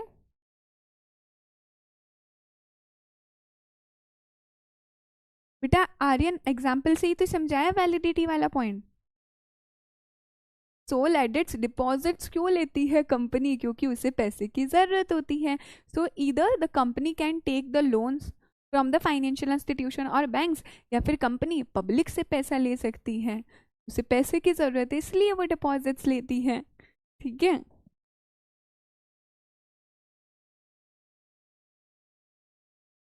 क्रेडिट रेटिंग बताती हूँ मैं। सी क्रेडिट रेटिंग इज बेसिकली, ये जो आपकी क्रेडिट रेटिंग एजेंसीज होती है वो आपको रेटिंग देती A plus based upon your past records. Chandni, कि आपकी कंपनी ने पहले अगर लोन्स लिया है, बोरोइंग्स ली है, तो क्या उसने कोई डिफॉल्ट तो नहीं किया, क्या टाइमली रीपेमेंट किया है, क्या सारे बोरोड मनी का विथ इंटरेस्ट रीपे किया है क्या। So there are notified credit rating agency, based upon your past track record वो आपको रेटिंग निकल जाती है। एंड बिकॉज आप पब्लिक से पैसा ले रहे हो, आपको पैसे की ज़रूरत है, तो हम देखेंगे कि आपने पहले का आपका ट्रैक रिकॉर्ड क्या है, and based on that credit rating provide करी जाएगी, ठीक है। अच्छा, डिपॉजिट ट्रस्टी होता कौन है? ये है एक, जैसे डिबेंचर्स के लिए डिबेंचर ट्रस्टी होता था, वैसे ही डिपॉजिट होल्डर्स के लिए डिपॉजिट ट्रस्टी होता है। तो देर आर 2 केसेस, अगर आप मेंबर्स से डिपॉजिट एक्सेप्ट कर रहे हो तो वहां पर तो it may appoint, it is not compulsory to appoint deposit trustee. अगर आप पब्लिक से डिपॉजिट एक्सेप्ट कर रहे हो, डिपॉजिट्स किससे एक्सेप्ट कर रहे हो, पब्लिक से एक्सेप्ट कर रहे हो, तो यहाँ पर शैल कंपनी को कौन अपॉइंट करना है, कंपनी को डिपॉजिट ट्रस्टी अपॉइंट करना है। समझो डिपॉजिटर्स बहुत सारे होते हैं, उन सभी के बिहाफ पे ये हो गया हमारा डिपॉजिट ट्रस्टी। तो जो भी असेट होगी वो चार्ज क्रिएट होगी किसके यहाँ पर बिहाफ पे, डिपॉजिट ट्रस्टी के नाम पर चार्ज क्रिएट होगा। It is the duty of deposit trustee, वो देखेगी प्रॉपर्टी की वैल्यू इक्वल है या मोर देन है यहाँ पर, क्योंकि इसके ड्यूटी होगी सारे डिपॉजिट होल्डर्स को यहाँ पर पेमेंट मिले फ्रॉम द कंपनी। ठीक है। जैसे क्लास में होता है एक मॉनिटर आपके स्कूल टाइम्स में, जो पूरी क्लास को रिप्रेजेंट करता है। टीचर्स को जो भी काम होगा वो डायरेक्टली हर एक बच्चे को नहीं कह के मॉनिटर को कह देगी और वो आगे सर्कुलेट कर देता है। वैसे ही कंपनी का यहाँ पर कौन हो गया, डिपॉजिट ट्रस्टी, जो किसको रिप्रेजेंट कर रहा है, सारे के सारे डिपॉजिटर्स को यहाँ पर रिप्रेजेंट कर रहा है। ठीक है बेटा। तो ये डिपॉजिट ट्रस्टी को अपॉइंट करना कंपलसरी है अगर आप पब्लिक से पैसा ले रहे हो।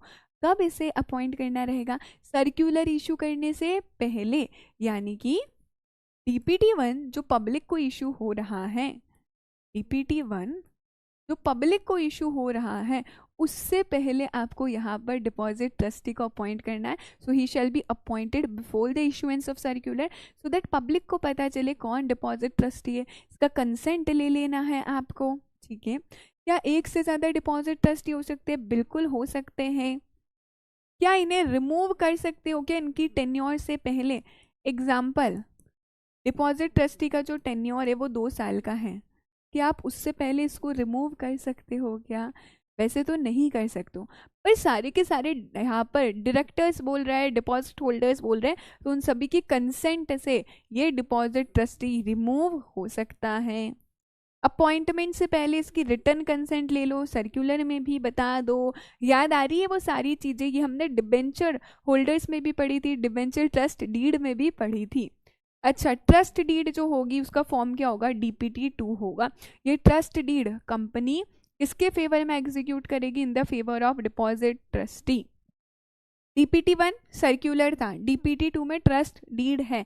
7 डेज पहले सर्कुलर इशू कर रहे हो फॉर्म DPT-1 में, उससे एटलीस्ट 7 डेज पहले आपको एक ट्रस्ट डीड यहाँ पर बनाना है विथ डिपॉजिट ट्रस्टी।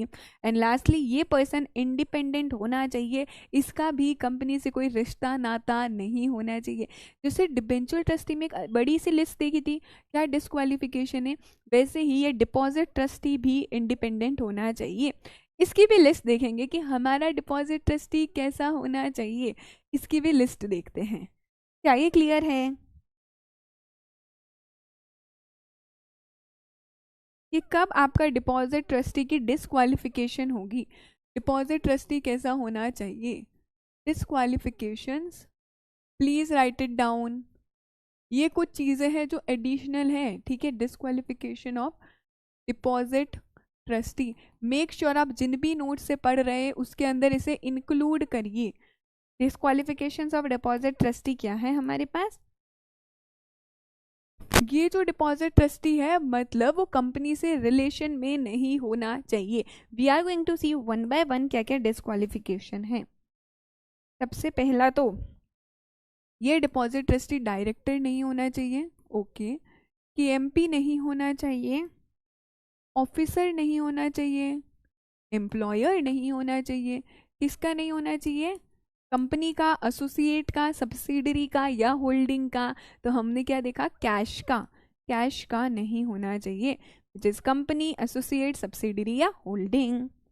सेकंड, ये डिपॉजिट ट्रस्टी खुद डिपॉजिटर नहीं होना चाहिए जिसने पैसे दिए हैं। ये डिपॉजिट ट्रस्टी कंपनी के एहसानों तले नहीं दबा होना चाहिए, इट मीन्स इंडेप्टेड नहीं होना चाहिए to cash, company, associate, subsidiary या फिर होल्डिंग को। इसका किसी भी तरह से कोई मटेरियल पैक्यूनरी रिलेशन नहीं होना चाहिए, पैक्यूनरी मीन्स मॉनिटरी रिलेशन नहीं होना चाहिए, ठीक है। कोई भी पैक्यूनरी मटेरियल पैक्यूनरी रिलेशन नहीं होना चाहिए, अगर है तो तुम डिपॉजिट ट्रस्टी नहीं बन सकते हो। वो किसी भी तरह से रिलेटेड नहीं होना चाहिए, किससे रिलेटेड? प्रमोटर से, डायरेक्टर से, KMP से। इज रिलेटेड टू प्रमोटर, क्योंकि कहीं ना कहीं तुम्हारा फिर इंटरेस्ट रहेगा। हम चाहते तुम एकदम इंडिपेंडेंट हो यहाँ पर। Is related to promoter, director, KMP, employee, इसके कैश के। और उसने कोई भी गारंटी नहीं देनी चाहिए कंपनी को, अगर उसने गारंटी दी है तो नहीं बन पाएगा। Has given any guarantee to ये सभी क्या है बच्चा लोग, ये सभी डिसक्वालिफिकेशंस है। किसके डिसक्वालिफिकेशन है? डिपॉजिट ट्रस्टी के। आप कब डिपॉजिट ट्रस्टी नहीं बन सकते हो? You have to repeat with me. आपकी डिस्क्वालिफिकेशंस क्या है? अगर आप डायरेक्टर हो, ऑफिसर हो, एम्प्लॉयर हो, केएमपी हो, कैश के नहीं बन सकते। अगर आप प्रमोटर से रिलेटेड हो, डायरेक्टर से एम्प्लॉयर के कैश के नहीं बन सकते। अगर आप खुद डिपॉजिटर हो तो नहीं बन सकते। If you are indebted to cash नहीं बन सकते। अगर आपने गारंटी दी है कंपनी को तो भी नहीं बन सकते। या फिर आपको कोई मटेरियल पैक्यूनरी रिलेशनशिप है कंपनी के साथ तो भी आप डिपॉजिट ट्रस्टी नहीं बन सकते हैं। Am I very clear? ये सोलह डिट्स एकदम परफेक्ट, क्योंकि हम चाहते हैं हमारा डिपॉजिट ट्रस्टी कैसा हो? जो इंडिपेंडेंट हो। हमारा नेता नहीं, हमारा डिपॉजिट ट्रस्टी कैसा हो? जो इंडिपेंडेंट हो। तो उनका कोई भी रिलेशन नहीं होना चाहिए। क्या हो गया? लिख दिया है।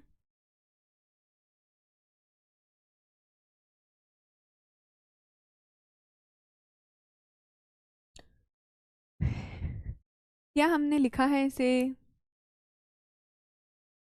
और हरीश, उसका कोई सॉल्यूशंस नहीं होता बेटा टेस्ट योरसेल्फ वाले क्वेश्चंस का, ठीक है? नेक्स्ट है हमारा which is pre mature repayment of deposits. What is pre mature repayment of deposits? आपने डिपॉजिट्स जितने टर्म के लिए एक्सेप्ट किए हैं उससे पहले आप उसका पेमेंट कर रहे हो, रीपेमेंट कर रहे हो, that is pre mature repayment of deposit. यहाँ पर समझना इस चीज को बहुत ध्यान से, बहुत ध्यान से। बिल्कुल बिल्कुल पीयूष, ठीक है। अभी जो मैं समझाना चाह रही हूँ वो आपको अच्छे से समझना रहेगा। हमारी कंपनी है गोलमाल लिमिटेड। गोलमाल लिमिटेड ने डिपॉजिट्स एक्सेप्ट किए हैं। लेट्स अज्यूम किससे एक्सेप्ट करें, किसका नाम ले हम।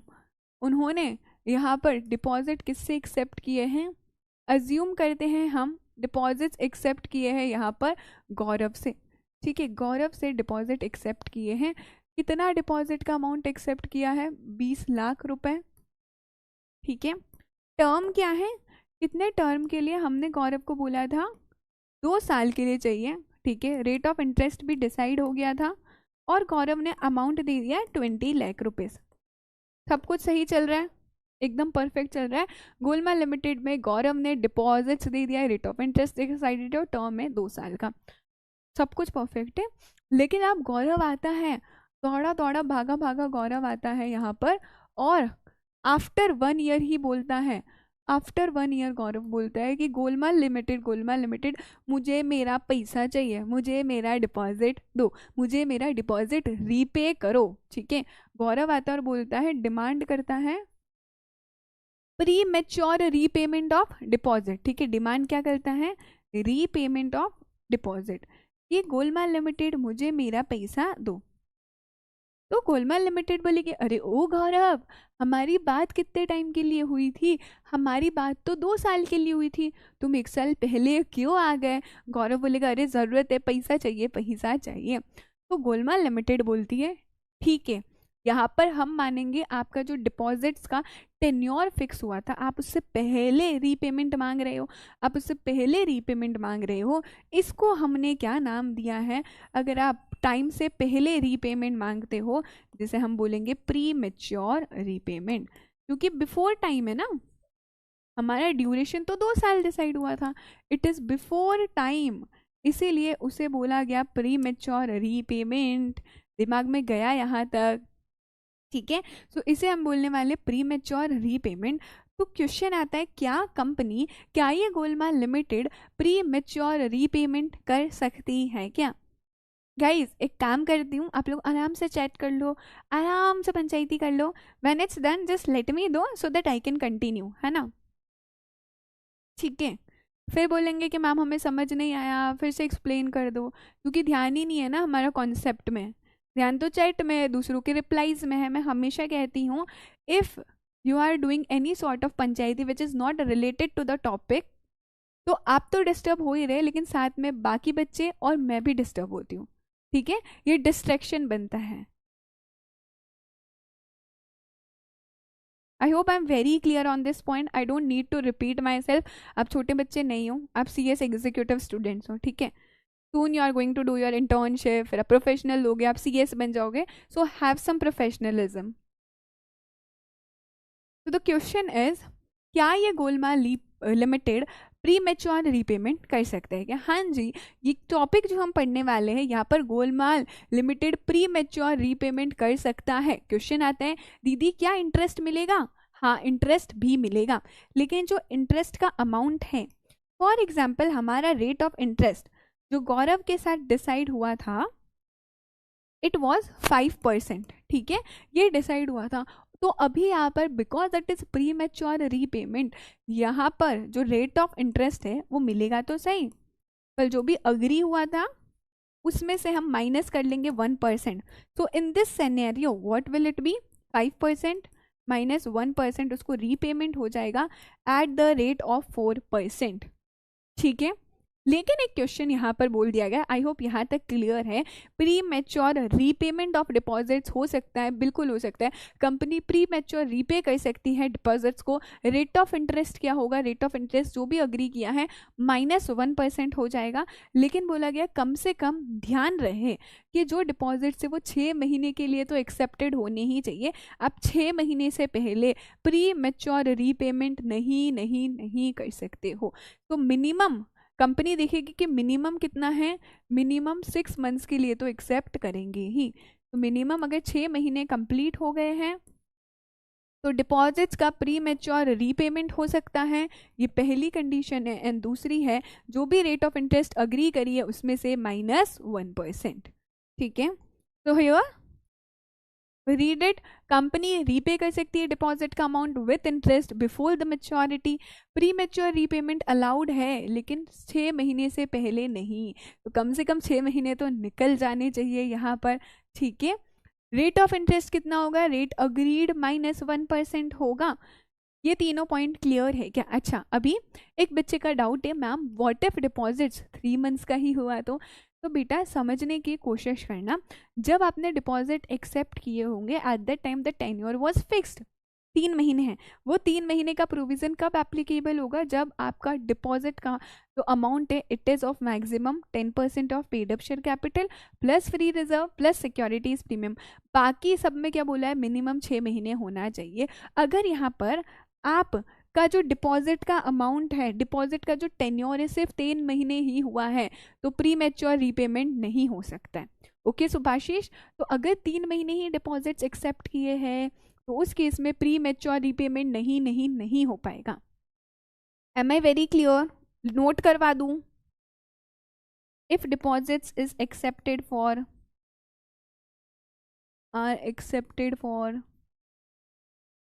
less than 6 months, premature repayment नहीं होगा. पॉसिबल ही नहीं है, प्री मैच्योर रीपेमेंट नहीं होगा. प्री मैच्योर रीपेमेंट का बात समझना. प्री मैच्योर रीपेमेंट बेसिकली ये नहीं बोलता है 6 महीने या 3 महीने, ये बोलता है जितने टर्म के लिए आपने डिपॉजिट्स दिया था उससे पहले आप पैसा मांग रहे हो. परफेक्ट. ठीक है, तो कम से कम 6 महीने तो हो जाने चाहिए. अच्छा, फिर बोला कि ये जो रूल अभी हम पढ़कर आए, कौन सा रूल? रेट ऑफ इंटरेस्ट में से माइनस करो 1%, कम से कम 6 महीने होना चाहिए. ये रूल 2 चीज़ें में एप्लीकेबल नहीं होता, 2 जगह एप्लीकेबल नहीं होता. आई होप आपको ये इसका आंसर मिल जाएगा सुभाषिश. पहला कब एप्लीकेबल नहीं होगा? अगर डिपॉजिट्स एक्सेप्ट करे थे लेस देन 6 मंथ्स के लिए, इट मीन्स मतलब आपने एक्सेप्ट ही 3 महीने के लिए करे थे. ठीक है, तो ये रूल एप्लीकेबल नहीं होने वाला है. आपका रेट ऑफ इंटरेस्ट माइनस नहीं होगा. सेकेंडली ध्यान रखना, आपका जो डिपॉजिटर है जिसने पैसा दिया था वो डिपॉजिटर कौन है? आर्म्ड फोर्सेस का मेंबर है या उसका कोई फैमिली मेंबर है और उधर इमरजेंसी डिक्लेयर हो गई है, वो मेंबर है आर्मी का, नेवी का या फिर मिलिट्री का मेंबर है. उसने कंपनी को डिपॉजिट दिया था. लेट्स अज्यूम कि उसने कंपनी को डिपॉजिट दिया था 2 साल के लिए. अभी उसे पहले पैसा चाहिए, 1 साल में ही पैसा चाहिए. कहने से pre mature repayment of deposits हो रहा है. यस दीदी, pre mature repayment of deposit हो रहा है. पर इस केस में हम इसका रेट ऑफ इंटरेस्ट माइनस 1% नहीं करने वाले, क्योंकि ये तो आर्मी, नेवी और मिलिट्री के मेंबर्स हैं. जो हमारी कंट्री की सिक्योरिटी के लिए बहुत कुछ करते हैं और उधर इमरजेंसी डिक्लेयर होगी तो उनका रेट ऑफ इंटरेस्ट को हम माइनस नहीं करेंगे, rate of interest will not be deducted. Do you guys have any sort of doubt?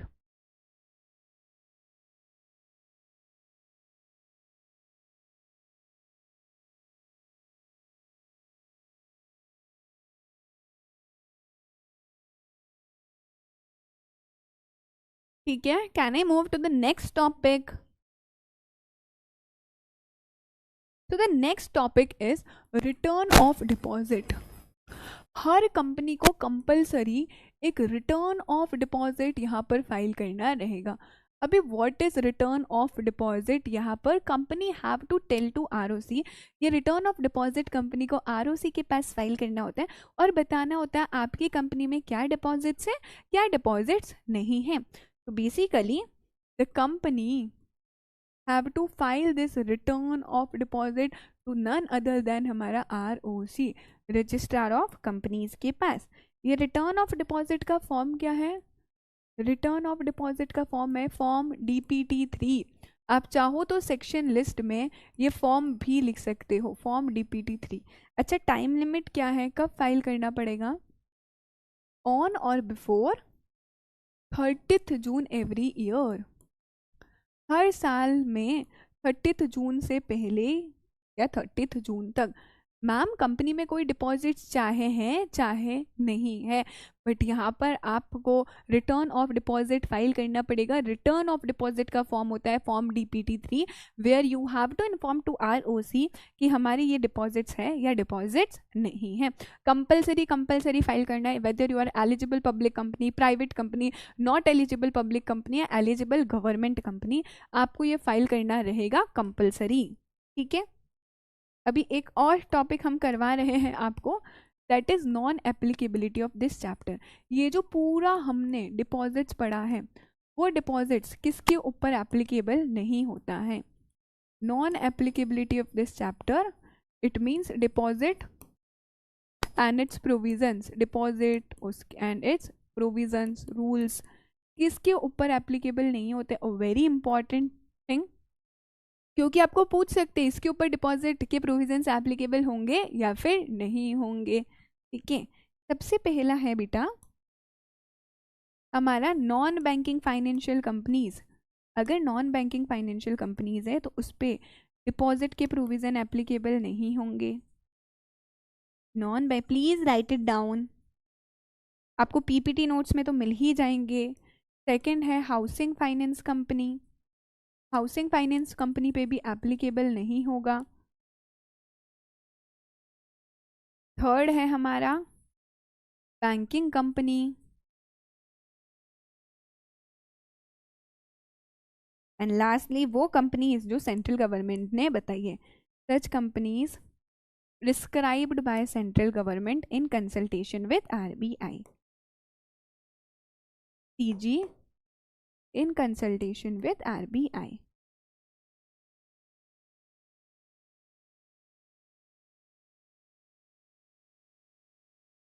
उसके ऊपर ये चैप्टर एप्लीकेबल नहीं होगा।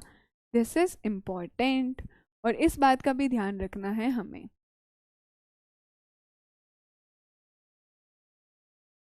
हाँ, शर्वरी बोली मैम डिपॉजिट्स है ही नहीं तो डिपॉजिट का रिटर्न क्यों फाइल करना है। अच्छा शर्वरी, इवन दो आपकी कंपनी में डिपॉजिट नहीं है तो भी आपको आरओसी को इन्फॉर्म करना पड़ेगा कि हमारी कंपनी में डिपॉजिट नहीं है। अभी बहुत प्यारी सी चीज़ बताती हूँ, अगर एक कंपनी ने दूसरी कंपनी से पैसा लिया है क्या वो डिपॉजिट में कंसिडर होगा? नहीं, हम तो डिपॉजिट की डेफिनेशन पढ़ कर आए हैं, it will not be considered in deposit. तो जब आप फॉर्म DPT3 देखोगे ना तो यहाँ पे फॉर्म DPT3 में लिखा होता है inter corporate loans, which means एक कंपनी ने दूसरी कंपनी से पैसा लिया है, लेट्स अज्यूम 2 लाख रुपए लिया है, तो वो आपको इन्फॉर्म करना पड़ेगा, डिपॉजिट्स में नहीं आएगा।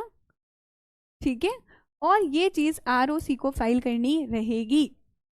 ठीक है, that is why it is compulsory, जो डिपॉजिट नहीं है तो भी बताना पड़ेगा ROC को।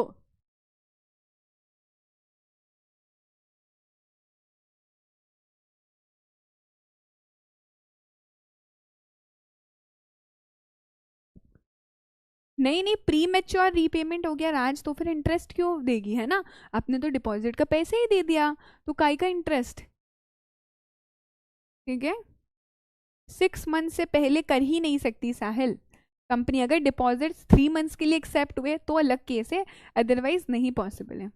मैम जब डिपॉजिट कंसिडर नहीं होगा तो डिपॉजिट के प्रोविजन भी एप्लीकेबल नहीं होंगे क्या? यस, अगर डिपॉजिट ही नहीं है तो डिपॉजिट के प्रोविजन भी एप्लीकेबल नहीं होंगे, ऑब्वियस सी बात है। वही अगर कोई पैसा डिपॉजिट है तो आपको डिपॉजिट के प्रोविजन एप्लीकेबल करनी है, minimum 6 months, maximum 36 months. Rate of interest वो होना चाहिए, it shall not exceed the rate जो आरबीआई ने बताई है। थर्ड आपको ध्यान रखना, आपको सिक्योर कराना है यहाँ पर against any asset, deposit trustee को अपॉइंट करना है, एडवर्टीजमेंट करवाना है, मेक श्योर करना है कंपनी ने कोई डिफॉल्ट नहीं किया है। No, it is not compulsory, Shubhashish. So if we are accepting the deposit from the members only, creating a charge on the assets is not compulsory. If company want, it can. So the condition is may. It is not compulsory. But if it is accepting deposits from the public, then it is compulsory. ठीक है, अभी कुछ important बातें, कुछ एक procedure लिखवा देती हूँ जो आपके मॉड्यूल में गिवन है।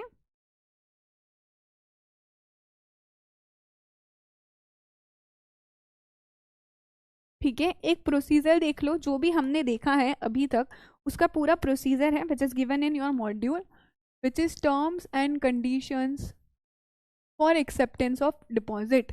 जो भी पढ़ा है वही है, for acceptance of deposit, which is section number 73। Sub section याद नहीं होता, इट इज टोटली फाइन। ठीक है, टर्म्स एंड कंडीशंस मेरे साथ देखेंगे सभी लोग, चैट के फॉर्मेट में ही बनाऊंगी मैं इसे।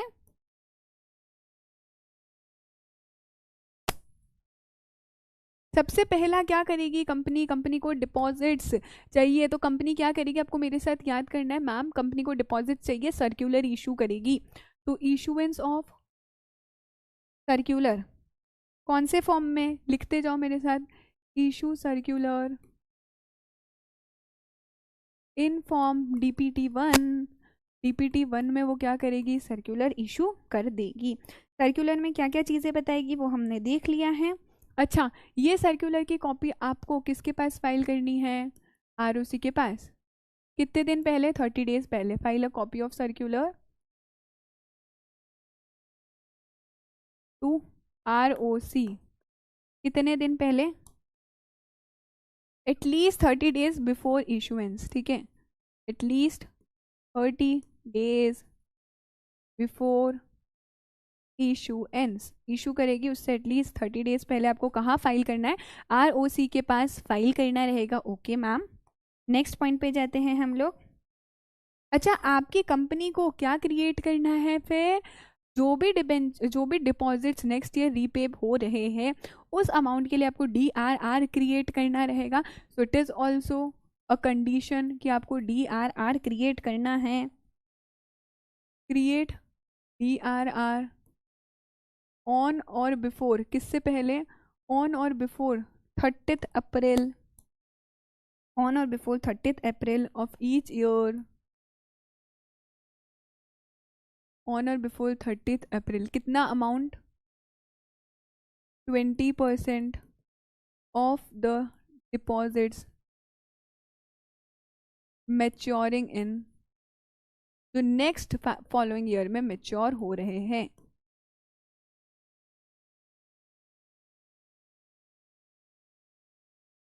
ठीक है, क्लियर है। साथ ही साथ आपको सर्टिफाई कराना है कि हमारी जो कंपनी है उसने कोई भी डिफॉल्ट नहीं किया in the repayment of deposit, कोई भी इंटरेस्ट। ठीक है, ये सर्टिफिकेट किससे चाहिए, स्टैट्यूटरी ऑडिटर से। स्टैट्यूटरी ऑडिटर सर्टिफिकेट का सर्टिफिकेट चाहिए, दैट क्या बोलेगा, company have not defaulted in repayment. Repayment में कंपनी ने कोई भी डिफॉल्ट नहीं किया है ऑफ डिपॉजिट्स, समझ जाना है ना, डिपॉजिट्स या फिर उसका इंटरेस्ट। और अगर बाय एनी चांस डिफ़ॉल्ट किया भी है तो वहाँ से डिफ़ॉल्ट सही किए हुए को 5 साल निकल गए, 5 years हैज़ लेप्स्ड। इस पॉइंट को और समझाते हैं हम लोग। And where a default occurred, मान लो कभी डिफ़ॉल्ट हुआ था, where a default occurred, default was made good, company made default good, मतलब उसे सही कर दिया, रीपे कर दिया है, made default good, and 5 years हो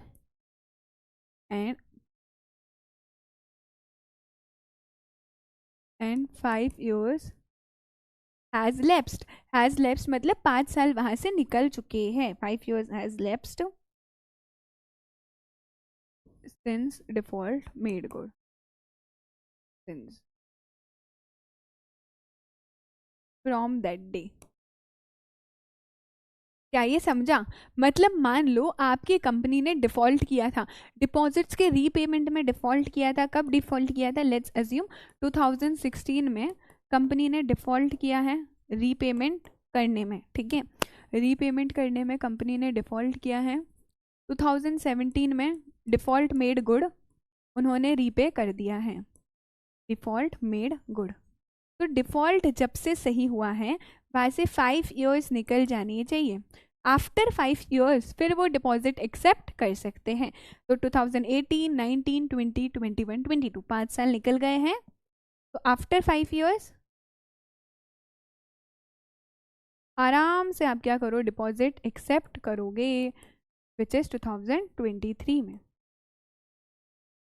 क्या क्लियर है? क्या क्लियर है? नेक्स्ट पॉइंट देखो मेरे साथ, क्या करना है? You have to provide the security. Provide security किस पे चार्ज क्रिएट करना है? Create charge on tangible asset, tangible assets of company. Please please guys मेरे साथ लिखना, ऑफ कंपनी कंपल्सरी है। अगर पार्शियली सिक्योर्ड है तो इसे क्या ट्रीट किया जाएगा? इफ पार्शियली सिक्योर्ड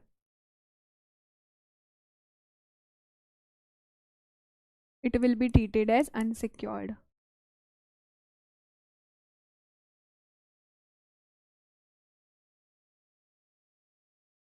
और सबसे पहली कंडीशन क्या थी? सबसे पहली और कंडीशन थी सर्कुलर इशू करने से पहले, you have to pass a ordinary resolution. आपको क्या करना है? एक ऑर्डिनरी रेजोल्यूशन पास करना रहेगा। This is the major condition. क्या यहाँ तक एकदम क्रिस्टल क्लियर है? स्टैट्यूटरी ऑडिटर सर्टिफिकेट तो स्टैट्यूटरी ऑडिटर देगा, who will be a chartered accountant, a practising chartered accountant.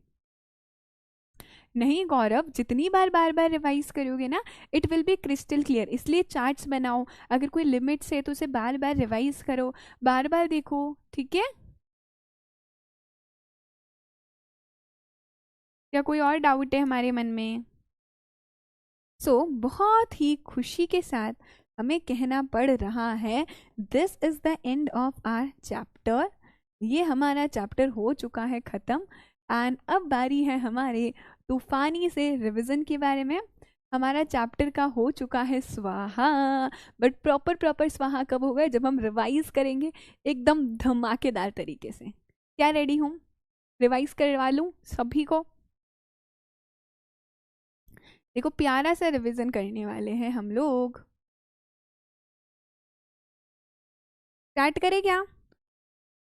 Charts बनवाती जाती हूँ, चार्ट्स दिखाती जाती हूँ सो दैट आप भी रिकॉल कर पाओगे।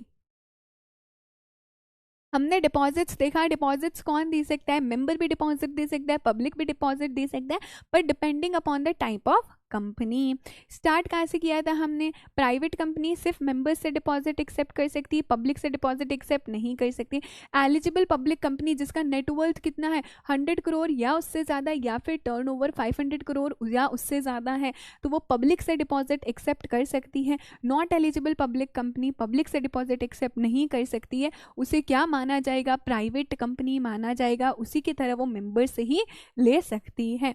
फिर हम लोगों ने देखा डिपॉजिटर्स मेंबर भी हो सकते हैं, पब्लिक भी हो सकते हैं, लेकिन क्वेश्चन आता है मैक्सिमम अमाउंट ऑफ डिपॉजिट्स कितना होगा, मैक्सिमम कितना डिपॉजिट एक्सेप्ट कर सकती है। ध्यान से सुनना या फिर समझना, अगर नहीं बोल पा रहे हो तो एलिजिबल कंपनी से स्टार्ट करते हैं। एलिजिबल कंपनी दो तरह की है, एलिजिबल पब्लिक कंपनी एक है गवर्नमेंट, एक है नॉन गवर्नमेंट कंपनी, राइट है। गवर्नमेंट कंपनी मेंबर और पब्लिक दोनों से मिलाकर 35% एक्सेप्ट कर सकती है और paid up share capital plus free reserve plus हमारा securities premium. Eligible non government company members से 10% एक्सेप्ट कर सकती है और पब्लिक से 25% एक्सेप्ट कर सकती है। खत्म हो गया। प्राइवेट कंपनी सिर्फ और सिर्फ मेंबर्स से 100% तक का एक्सेप्ट कर सकती है, ओके। यहाँ पर not eligible public company members से एक्सेप्ट कर सकती है 35% और paid up share capital plus free reserve plus securities premium. अगर आपकी IFSC पब्लिक कंपनी है वो भी सिर्फ मेंबर्स से एक्सेप्ट कर सकती है 100% का। आपकी पब्लिक कंपनी जो नॉट एलिजिबल है private company specified IFSC public company यहाँ पर पब्लिक से डिपॉजिट एक्सेप्ट नहीं कर सकती, सिर्फ और सिर्फ मेंबर से एक्सेप्ट कर सकती है। हमने फिर दो तरह की कंपनीज देखी, स्टार्टअप प्राइवेट कंपनी जिसको इनकॉर्पोरेट हुए 10 ईयर्स हुए, वो कितना भी डिपॉजिट एक्सेप्ट कर सकती, unlimited amount of deposit accept कर सकती। ऐसी प्राइवेट कंपनी जो 3 कंडीशन सेटिस्फाई कर रही, कौन कौन सी 3 है, यू हैव टू स्पीक, ना किसी की एसोसिएट है ना किसी की सब्सिडरी, उसने डिफॉल्ट नहीं किया रीपेमेंट में, और उसका जो बोरोइंग से it is less than the twice of paid up share capital और 50 crore whichever is less, तो यहाँ पर वो कितना भी unlimited amount of deposits accept कर सकती है। क्लियर है यहाँ तक? ओके हम लोग यहाँ पर डिपॉजिट्स एक्सेप्ट कर सकते हैं। Afterwards what we have seen, क्या कंपनी को यहाँ पर DRR बनाना पड़ेगा, यस DRR बनाना पड़ेगा which is deposit repayment reserve. कितना DRR बनाना है, maximum 20% of the amount of deposits जो कि मेच्योर हो रहे नेक्स्ट फाइनेंशियल ईयर में, उसका DRR बनाना है। कब बनाना है, on or before 30 April every year. ये DRR को आप किसी भी पर्पज के लिए यूज नहीं कर सकते हो other than the repayment of deposits. क्या सिक्योरिटी क्रिएट होगी, बिल्कुल सिक्योरिटी क्रिएट करनी है। यहाँ पर कौन सी प्रॉपर्टी पे, on the tangible assets of the company. The security will be created on the behalf of depositors, deposit trustee के लिए क्रिएट होगी। यहाँ पर अगर आपके जो डिपॉजिट्स है वो पार्शियली सिक्योर्ड है तो उसे अनसिक्योर्ड ट्रीट यहाँ पर किया जाएगा। It was the major point. Afterwards क्या डिपॉजिट्स में इंटरेस्ट मिलेगा, हाँ मिलेगा, क्यों नहीं मिलेगा। The rate of interest of deposit shall not exceed the rate जो भी RBI ने प्रिस्क्राइब किया है for the non banking financial companies. Depositor trust deed that is DPT भी यहाँ पर एग्जीक्यूट होता है। कंपनी DPT एग्जीक्यूट करती है किसके फेवर में, डिपॉजिट ट्रस्टी के फेवर में। एक बार आपने सर्कुलर इशू कर दिया, क्या उसमें कोई भी वेरिएशन हो सकते हैं, चेंजेस हो सकते हैं, नहीं हो सकते हैं। अगर वो डायरेक्टली या इनडायरेक्टली अफेक्ट करता है इंटरेस्ट ऑफ इन्वेस्टर्स तो कोई भी वेरिएशन उसमें नहीं हो सकते हैं।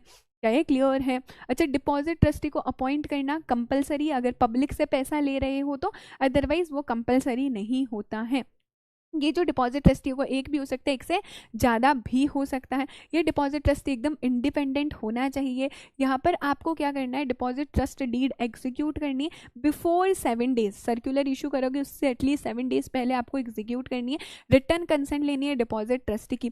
ये डिपॉजिट ट्रस्टी किसी भी तरह रिलेटेड नहीं होना चाहिए प्रमोटर को, KMP को, ऑफिसर को, एम्प्लॉय को या उसके कैश को। कैश मतलब कंपनी, एसोसिएट, सब्सिडरी और होल्डिंग।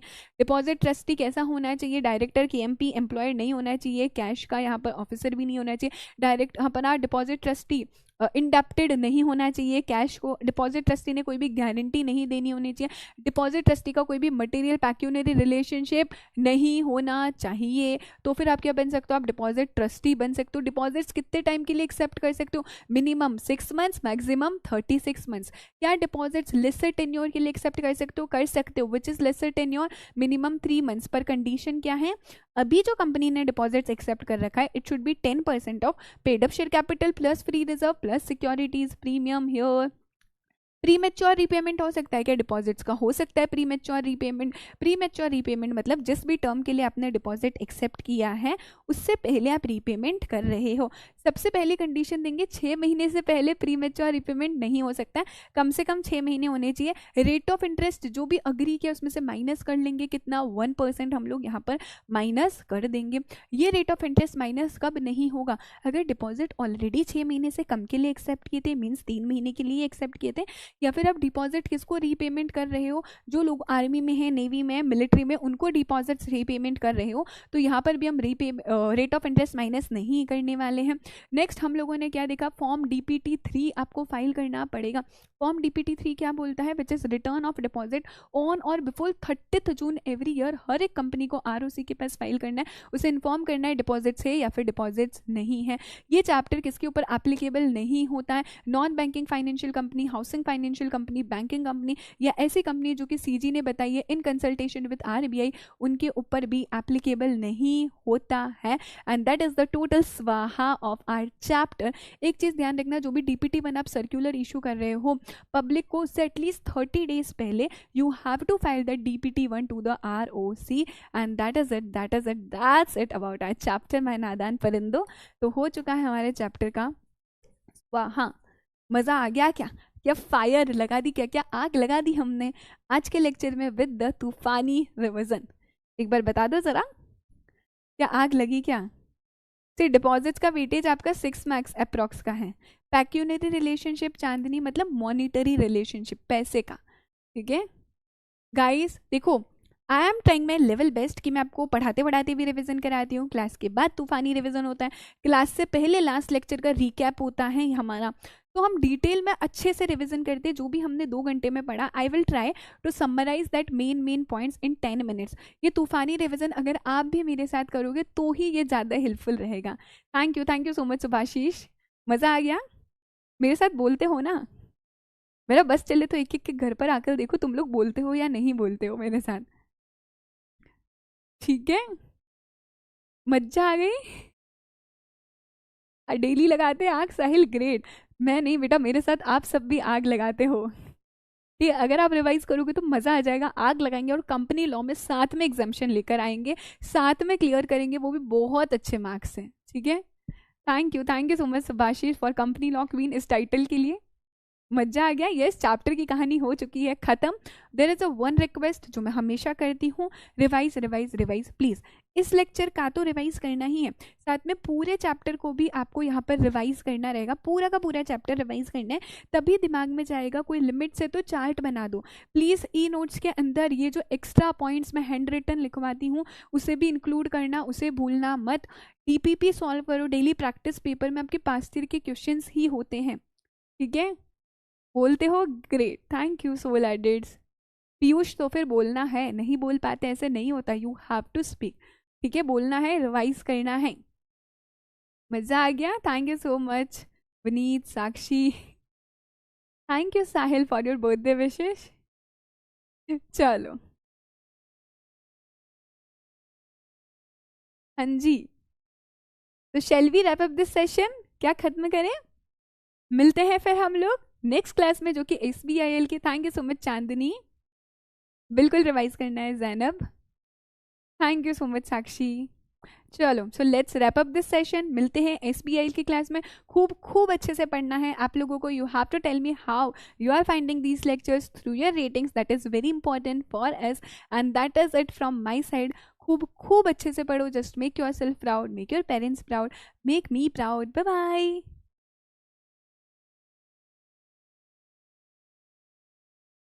आज नहीं, ये हो गया मेरा बर्थडे 11th को। Thank you so much again for the birthday wishes.